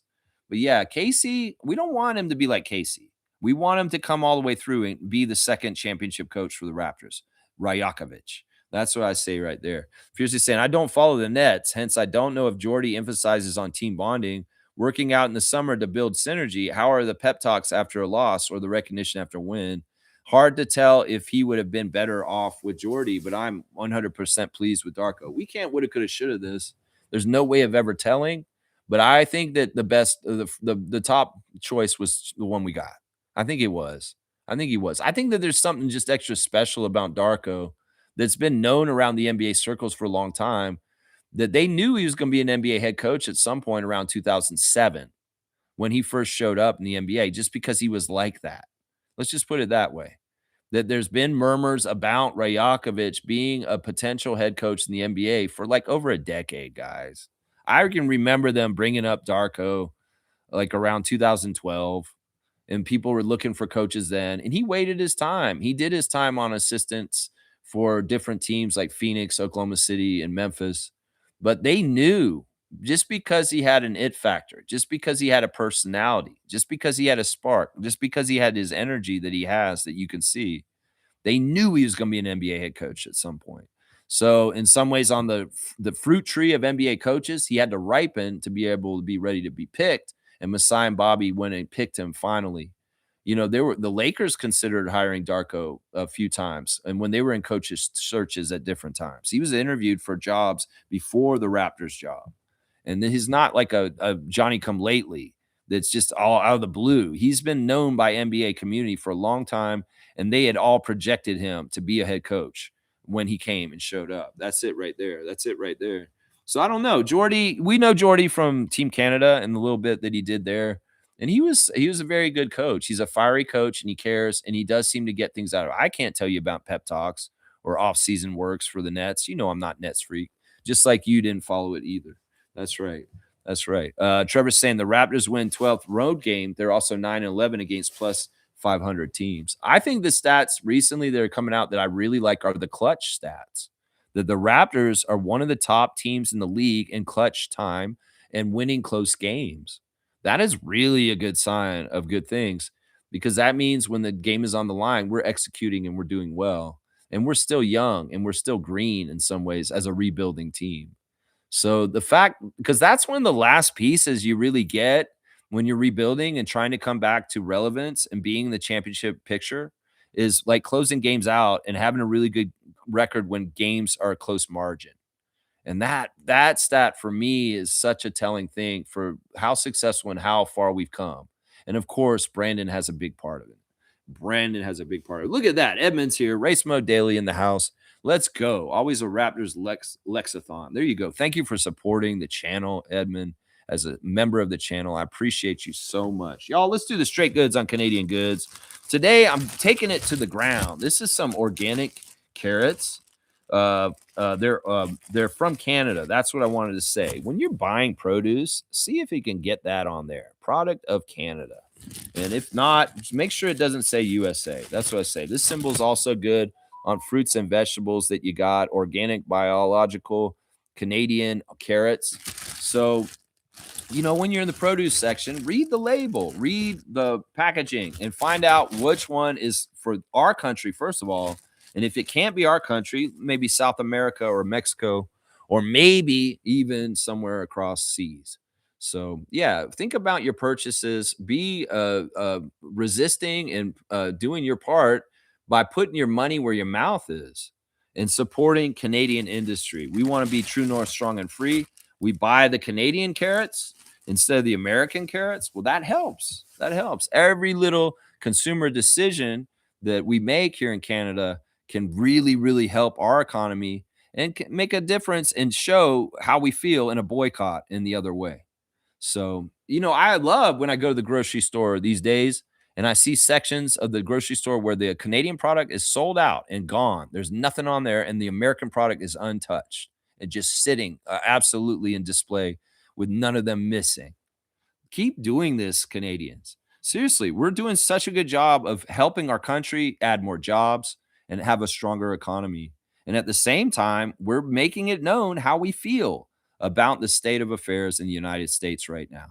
And this is the best way we can show them, honestly, because this is where they care is financially in the pocketbook, in the bottom line. And we are making a difference. They aren't going to advertise it. They won't put it on blast on the news because they give us power to know just how powerful we are. We will go even more forward with it. So trust that you are making a difference if you're making more and more consumer decisions like I am. And that is looking for that label right there, product of Canada, that right there. And even Ontario right there. Look, Foodland, Ontario. That's what you're looking for when you're buying your produce at the grocery store. All right, let me go ahead and do the Instagram stories real quick. Serge Ibaka is in Morocco. There is big soccer tournaments going on right there, and he's watching Nigeria play. So pretty cool. Serge looks like he's an ambassador for this tournament, and yeah, he's out there. He's there. Where in the world is Serge Ibaka? He's at a soccer game in Morocco. That's right. Let's see who else do we got on the Instagram. Let's see. Savannah Hamilton was ice skating at City Hall last night, which is cool to see her out on the rink at the Toronto sign in front of City Hall. And Cinderella Stories has a new episode out. So check out Cinderella Stories with Ashley and Savannah. Scotty posted this clip of Isaiah Thomas, not the old Isaiah that was our original president of the Raptors, but the player that played for the Boston Celtics. And he's recounting a story where he missed a free throw and then he made a free throw. And the fan yelled at him, "Fuck you," and shot birds at him and got like, "Fuck you, you bitch," or something like that. And Isaiah got mad and he ran off the court to the fan. And this was in Philadelphia. And he yelled at the fan. He said, "Why you don't say that? I'm a man first. I'm not just an NBA player." And the guy said to him, "I'm sorry. I'm sorry. I just wanted a free Frosty." And Scotty thinks that's hilarious. Scotty posting this clip on his Instagram stories. I think that this kind of stuff is funny to him because it's like it's so absurd. It's like the guy said "fuck you, bitch" and shot birds at Isaiah Thomas, and all he wanted was a Frosty. That's crazy, man. I think that's hilarious. And Scotty does. He thinks it's hilarious too. Scotty was walking in the game last night wearing boots, big snow boots. And he posted a thing of him playing a Dora the Explorer song on there. It's like, "I love my boots and me." And it's like, it's so goofy and weird. I think that maybe Scotty, I have to remember he's very young. He probably did watch Dora the Explorer as a kid. I was too old. I didn't watch that because it was like a kid's show after I was already an adult. But I have to remember, maybe Scotty was into Dora Explorer, and I guess he's into boots because he's all about the boots lifestyle all of a sudden, with his work boots, with his trade school, or maybe it's just big snow boots because he's living in Canada. You know what I'm saying? He's all about the boots, man. There you go. There he is. He's got the big boots walking out of the hotel. It's crazy, man. So he's all about the boots right now. It's kind of funny. Yeah, good win for the Raptors last night. Scotty enjoying the win. He's showing a highlight of him coming around to pick from Grady and then coming down the lane and just dunking it on them. You do whatever you want. And then he beat up the tire guy on the stanchion. There's the picture of the team he's putting on blast too, with Grady with the chain. AJ Lawson with his entry photo right there. There's the picture of the team with the chain. Yep. Murray-Boyles has the team with the chain. Elijah Martin has a friend in the crowd who has filmed his free throw that he made last night. And there he is coming in the game where his white outfit there. Let's see. And then he also has the team with Grady with the chain. There's Grady with the chain and Elijah smiling behind him. There's a play with Grady and Scotty where, Colin Murray-Boyles dumped it off to Grady, and Grady made a circus shot. You guys noticed early in the game, All of our Raptors that were young were not getting any respect whatsoever. They were getting hacked. Grady got fouled so many times in the first half and no respect. They weren't calling nothing for them. And it was crazy. It was really bad, honestly. And we even saw Scott get an offensive foul to the nose by an elbow from Aaron Neesmith. And that was, that could have been an offensive foul, but they didn't catch it. And Scotty was really laying into Brian Forte for that one. Yeah, there was some screwy calls. I mean, it was a little bit 8 versus 5, but the Pacers are so bad, it doesn't even seem like it's really a threat, even when the referees are absolutely helping the Pacers just to keep up, because that really is kind of what was happening last night. They were helping them to stay in the game. There's Shed coming in the game, and there they are with a good dub with the Grady with the chain and everybody posing. That's fun. There's Mobo coming in the game. Let's see what else we got. There's a battle with the score. Big news real quick, guys. The Toronto Tempo have hired 2 assistant coaches for Sandy Brondello's coaching staff. And I'll tell you a little bit about both of them. First of all, they hired Sierra Carl, who's an assistant coach from the Phoenix Mercury. She's a college player back in the day. I don't believe she actually played in the WNBA, but she's been a coach in women's basketball for many years. And I'm pretty sure she worked with Sandy around Phoenix Mercury in the past. So we've got an assistant coach, Coach Carl, has been hired. And then there's another coach that they hired named Brian Langton. And he coached with Sandy in the Liberty last year. So she's bringing one of her assistants from last year with the New York Liberty in Brian Langton. So yeah, breaking news from yesterday, the Tempo have hired 2 of their assistant coaches to be on Sandy's staff. And that is Ciara Carl and Brian Langton. Just so you guys know right there. You guys, just real quick, the article ESPN put out about which player is most likely to get traded on each of the 30 teams had Oshai listed for us. And guess who was listed for the Celtics? That's right, Chris Boucher. The ESPN article is saying that they think that Chris is the most likely to get traded of all the Celtics, which is interesting to me right there. Very, very interesting. Let's see what else. Yeah, Fred VanVleet's got his new podcast out. Y'all definitely check out the latest episode of Unguarded. He's talking politics. He's talking the state of the NBA, and he's talking about philosophy. In some ways, he's a little bit more guarded on Unguarded, even though he's saying he's not. He is. He really is being very careful about how he answers stuff. Because he found out if you're outspoken and you're saying a lot of things on your podcast, well, there's a lot of people that may have things they want to say about it. That's what I'm saying right there. That's right. Kaz is saying, good morning, Lex and Rap Free Crew. You get me right near the end, 2.5 hours in. Raptors Reddit, is it worth looking at? There's the facial expressions of Darko we were talking about earlier that's on here. The long-awaited Grady chain team photo is up there right there. Yeah. This is good stuff. Rick Carlisle and Scotty Barnes. It's difficult to have a conventional center guarding Barnes. He's like a 6'9" point guard, and he can protect the rim. Scotty Barnes is an all-star. That's pretty clear. I have no question that he'll be on the all-star team. Rick Carlisle's quote that Darko brought up before. Yeah, there's got a clip of Elijah Martin on top of a parking garage with snow. You know, he did get asked in an interview recently about the shock of coming to Canada in the winter, and he said he loves it, honestly. Like, he really does like the change and the difference and the variety of seeing the snow. It's very novel to him and beautiful to him, and he has no problem with it, being a kid from Mississippi who spent most of the last couple of years in Florida. Elijah's embracing the Canadian winter. Now, Fred on his podcast yesterday said the one thing he doesn't miss about Canada is the weather, but the thing he does miss about Toronto and playing for the Raptors the most, Fred said this. He said he misses the crowd in the arena, that he finds that the Raptors Scotiabank Arena crowd is so unwaveringly there for them, whether they're winning or losing, and he appreciates that. He's like, man, there were years where we were losing all the time. It'd be preseason, and these fans were coming in and cheering like it's the playoffs, is what he said about the Raptors fans at Scotiabank Arena. So Freddie said the thing he misses the most about being on the Raptors is us. It's the fans and how we support the team in our arena. That's pretty cool. Now, you know, in some ways, the Rockets fans may hear that and be like, what are you saying that, Fred? Well, anyway, I mean, it's not like you guys probably don't come like we do to the game. I'm sorry. You probably don't. You probably don't. He's just trying to be real here. Come on now. I'm just saying. All right, let's see. Is there any breaking news since I've been on the air from anybody as far as like from the Raptors stuff? I don't see anything here. There's no breaking news there. Check on your fantasy teams, guys. No birthdays today, but we will do the classic card right now. So let's go ahead and get that done. Huge snowstorm in Ontario today. Ooh, yeah, I see it. It's outside right now. It's coming down, and it's been quite cold too in the last 24 hours. Oh, this is a fun one. All right, guys. Classic card of the day. Get it fast because it's not going to stick up very long. Let's see it right there. That's who you see. That's easy, man. Everybody should know this one pretty quick. So full name answer, get the classic card points. I'm sorry. It's probably, yeah, you got it, Slug Easy, of course. The signature glasses. Look at this man. This man is a twin that played in this league. His brother was Harvey. And then, of course, this is Horace. Horace Grant, the Chicago Bulls, multiple champion with the Bulls. I guess he was on the first three-peat and got 3 championships with the Bulls then.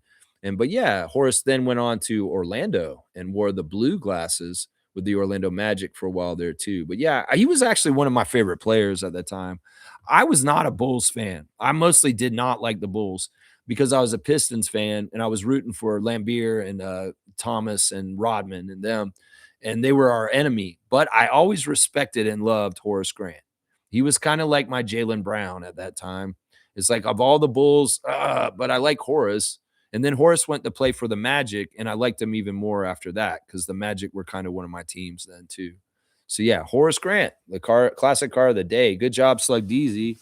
The king of the classic card is once again taking his reign on the throne right here. So Horace Grant, and I don't know, I'll give you 100 for him. That's kind of been the pattern right now for a fairly well-known classic card like that. We did 100 for Terry Porter and 100 for Jim Jackson. I should maybe do 50, but I'll do 100. I'll do 100. Kaz is saying this. Wish me luck. I got one more delivery, then do a drive from Pembroke back to Ottawa. Yeah. Especially with Kaz, like doing a delivery job and being on the road most days. Yeah, be safe, man. I've been a delivery route driver myself in my past and jobs I've had, and it's fun. I love doing it. But on days that are treacherous with snow and stuff, ooh-wee, it's not the best. It's not the best. No, it isn't. So be safe. Always wishing safety and blessings to Kaz while he's on his job, and everything's safe and good things. And I know that he's experienced and he's going to do the best job to his skills and what he does on what he's doing. Yeah, get home safe is what we're saying right here. All right, let's do the wrap up real quick. The Raptors 905 are playing the Capital City Go-Go tonight in DC. And yeah, we got referees Cameron Galanis, Italo Arujo, and Eric Alig will be the referees. Join me in the YouTube chat for that game here in Canada. If you can, come on in. The Raptor Streak family is there in representation, and you can see people like me, the super fan Monique Lawrence, and even Blake Murphy habitating in that area on YouTube, and come in and join the fun. Even Vegan Grass and all the other regulars that aren't necessarily Raptor freaks, maybe watch me, but maybe not. But they're in there regularly too. Like David, the guy who gives us the update, who's similarly kind of seems like he's Chat GPT. He's a weird guy, that David guy. David, you should come watch my stream. Seriously, you're such a Raptors fan, the way you show up for all that. My stars of the game against Indiana last night, Scotty Barnes, #1 star of the game. Brandon Ingram, #2. Grady Dick, the chain winner, #3. Colin Murray-Boyles, #4. And Oshai Abaji is my 5th star of the game for the Pacers last night. Y'all, good job, Raptors. Don't play with your food and lose. No, you make sure you win. That's what you got to do right there. And, we got to be positive and feel good about where we're going with our team because it's in a really good place. And there's a lot of really bright stuff coming up. Seriously, that's why the future's so bright and there's a lot of snow outside. You got to wear shades because sometimes it's just like that, Timbuk 3. That's right. I got a weird teacher. He wears weird glasses. Things are going great and they're only getting better. We're doing all right. We're moving up the standings. The future's so bright. Lex has got to wear shades. Yeah, got to wear shades. Hey, Arturus is here. Good morning to Arturus, the great producer of To The Point and just a fantastic person, amazing guy. He's over in Lithuania. Hello, greetings from Lithuania. Hope the Raptors get Sabonis. Wow, thanks, Arturus. Thanks for coming in and dropping in and saying hi. I hope you guys have been doing good, King and you. But yeah, that would be fun. I mean, I'm not against it. Some of the Raptor freaks aren't big on getting into Demotis ourselves, and some of us aren't really wanting to try and make huge deals. But if he was in a Raptors jersey at some point, I wouldn't be upset. I don't know if the time's right now, though. I don't know if the time's right this second. Yeah, Cass saying 10-4. Thanks, Lex and Raptor Freak Crew. Yeah, God bless and may angels keep you safe all the time, Cass. I'll say that right now. I'll say that right now. Arturus is saying, do you think they'll go for Sabonis? I don't think so. I think that a lot of the noise about trade rumors around the Raptors is a lot of hot air. We're doing really well. And the Raptors in the past have shown we're more likely to keep trying things if they're working. And we don't actually do anything until things are kind of going wrong. And things are going right now. It's like that old saying, if it ain't broke, don't fix it. And I think shaking up the team, especially with a player of the level of Sabonis and his contract, may be a bad decision for Bobby Webster to make right now. We don't need to make this move. It would be helpful to Sabonis to get him out of Sacramento, but it doesn't necessarily help the Raptors completely in the way that it is. So, unfortunately, Arturus is saying it's 7 p.m. in Lithuania right now, not morning. We have the NBA games in Europe. That's awesome, man. That's very cool. Yeah, when I was in Estonia last year, was it last year? Or was it the year before? I'm trying to remember. I did go to Estonia in the last 2 years. I'm trying to remember which year. Oh, no, it was 2 years ago I went. It was really weird, the time change. And doing this channel still while I was over in the Baltics was a challenge because the time change. I found out that I was doing my 9:30 stream at 4:30 in the afternoon. Like I'd go and do touristy stuff in Tallinn, walk around in the old town, and then come back to the hotel, the Airbnb, and set up my stream and do it at like 4:30 in the afternoon. It was 9:30 here. It was fun. It was different. And I kept my streak alive, even though I was in Estonia for like 2 weeks, man. I was over there for 2 weeks and I still did it. It's a lot of fun, man. Cass saying, I don't think the Raps will trade for Sabonis, but you never know. Well, that in some ways, that's why I'm not totally like tell Bobby what to do with trades. Just I'll react to it afterwards because Bobby knows what to do with the Raptors as head of basketball operations better than I do. And my ego is not so big and full like some people that they think they know better than Bobby, but not me. I don't know better than Bobby. I'm not qualified to be an NBA GM because I don't live on the moon and I don't know what the job takes. Yeah, that's right. Yeah, that is dedication, Kaz. Seriously, that's why, I make a Christmas song on Christmas morning. Some people take Christmas Day off. Not Lex. Lex is checking in at 9:30 every single morning. I'll be back tomorrow to preview the Clippers game against the Raptors at Scotiabank Arena on Friday night. I'll have the latest lineup news for you and the ref report and all that. And I'm just going to say this. Yeah, stay cool, Raptors fans. Stop acting out. We got this, baby. Stay cool as a cucumber, just like Brandon Ingram, confident. We gonna win, and that's what it is right there. That's right. Arturus is saying, wow, so much dedication for streams. Cool. Do you watch To The Point streams? No, I don't watch Brian. I'm mad at Brian. I'm gonna be truthful to you, Arturus, and you could tell him this because I don't think he's gotten the message. He made plans with me this summer to throw a birthday party for both of us, and it was my 50th birthday, a big one. And I was relying on him to have the party at his house. Well, he ghosted me for 2 months before the birthday, and I never had my 50th birthday party because of him. And he's never apologized to me. He's not even aware of this. And he's still acting like this. And he wants me to be promoting his channel. He wants me to do all this other stuff. No, fuck Brian. In some ways, I don't even want to talk to him ever again because he's clueless. He's not a very nice person, and he doesn't really has no consideration for other people. This is true in some ways, Arturus. I've been putting up with him for a few years and just kind of overlooking these aspects of his personality. But this was the last straw. And the fact that he couldn't see himself that he did this and apologize or even say, Lex, I'm so sorry I dropped the ball on your birthday and we didn't do the birthday party. That would have gone a long way, but he has a blind spot and he's an egomaniac and he's an idiot, honestly. It's not like, this is true, Arturus. And he can watch this and he can get mad at me all he wants. I don't care at this point. The bridge burned to a degree. He's not a good analyst. He just talks out of his ass. And half the shit he says on his show doesn't make any fucking sense. So in some ways, I was coming on the show to humor him, and because I wanted to, help him and kind of put my face out there in other places. I appreciate the stuff I've done with him in the past, but I don't think I'll ever work with him again because he is that ignorant to his own self, and he's so wrapped up in himself. I don't know what happened to him this summer.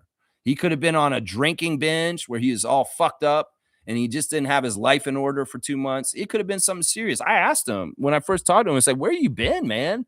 I have not talked to you in 2 months. And like, where have you been?" And he didn't even tell me. It's like, man, I've been going through stuff. And I was like, at first, I cared about him. It's like, dude, are you all right as a human being? I care about you. And what are you like? Yeah, no, I'm okay. I'm okay and all right. Okay. But then he never turned around the other cheek and, talked to me about what happened. And, I'm not going to turn 50 again in the rest of my life. That's a big milestone birthday.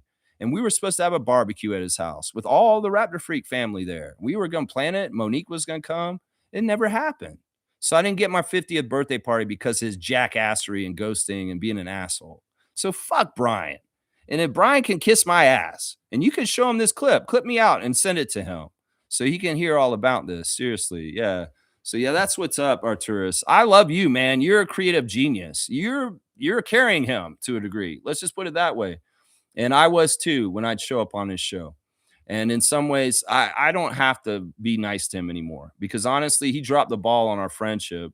And even after he had the chance to talk to me about this, he could have called me on the phone at any point. He has my phone.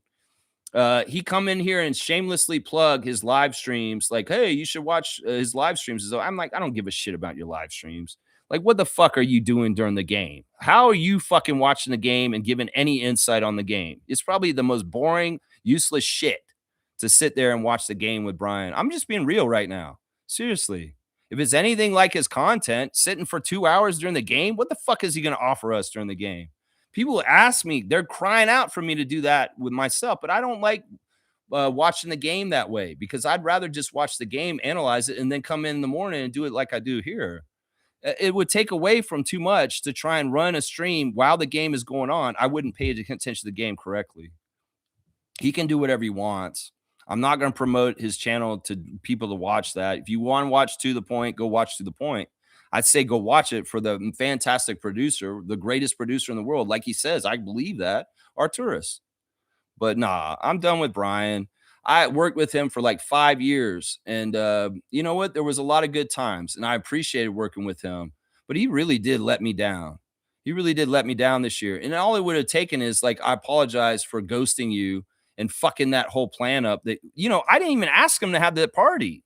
He offered. He said, "Oh, Lex, it's your birthday. We should put them together and I'll throw the party at my house." He made the whole fucking plan. And I was like, "Okay, Brian, let's do this." But I didn't realize Brian is actually so fucking flaky and he will do this shit and just disappear and shit like that. So I don't know what kind of personal problems Brian has behind the scenes. I would tell him, get your fucking life together, and whatever bullshit you're abusing in your life, you need to get off of it because it's fucking up your life. Seriously. I'll say that right there. Yeah, Kaz is giving a 2-finger salute to King and stuff like that. And yeah, that's where it's at, Arturus. I mean, I don't want to put you in the middle of this, but if you want the answers, that's the answers right there. In some ways, I care about Brian as a human being, and I want him to have a happy life and be okay. But I'm done collaborating with him. And I'm not going to promote his channel here anymore either. I'll promote you, man. You're awesome. I'll say, guys, watch To The Point for Arturus. That's what I say right there. That's what I say right there. Yeah, Fiercely saying, Lex and fam, I just shared on the Discord a post showing Darko's facial expressions when he communicated with Shed. It was gold and funny. Yeah, that's the same one that I was talking about earlier. Yeah. Arturus, man, I wish you all the best health and the best things over in Lithuania. We love you guys. Solidarity with the Baltics and the EU in Canada, for sure. Now more than ever right now. Seriously, we got your back and you got ours. I know y'all do too over there. That's right. When things are getting weird with Putin and Trump, we definitely got each other's back. I do. I know I do. As an Estonian man, definitely have a Lithuanian man's back for sure. That's right. That's right. Fiercely saying a 50th birthday celebration is an important milestone, one to be recognized. As you've reached half a century with health and should be grateful and blessed. It's never too late to celebrate. Well, we did something small. My parents and I, it ended up just being the three of us on my birthday. And that was nice. And I should be just very grateful that I got to spend my 50th birthday with both my parents. That was nice. And, you know, it was what it was. I would have loved to have seen a bunch of y'all and get that thing together, but alas, like I said, maybe it's my fault because I didn't have a second plan and I was relying on Brian too blindly. Maybe that is partly my fault too. Yeah, go Baltics. Definitely go Baltics. And once again, I'm gonna put the shades on and I'm gonna head out, guys. So have a great day. Let's go Raptors. Have pride and believe in your team. And you know, like I said, if it ain't broke, don't fix it. Let's just keep going with what we got and let's do that right. That's right. That's right. All right, y'all. Let's go Raptors. And y'all have a great day. I'll see y'all tomorrow for the preview for the Clippers. Let's go Raptors.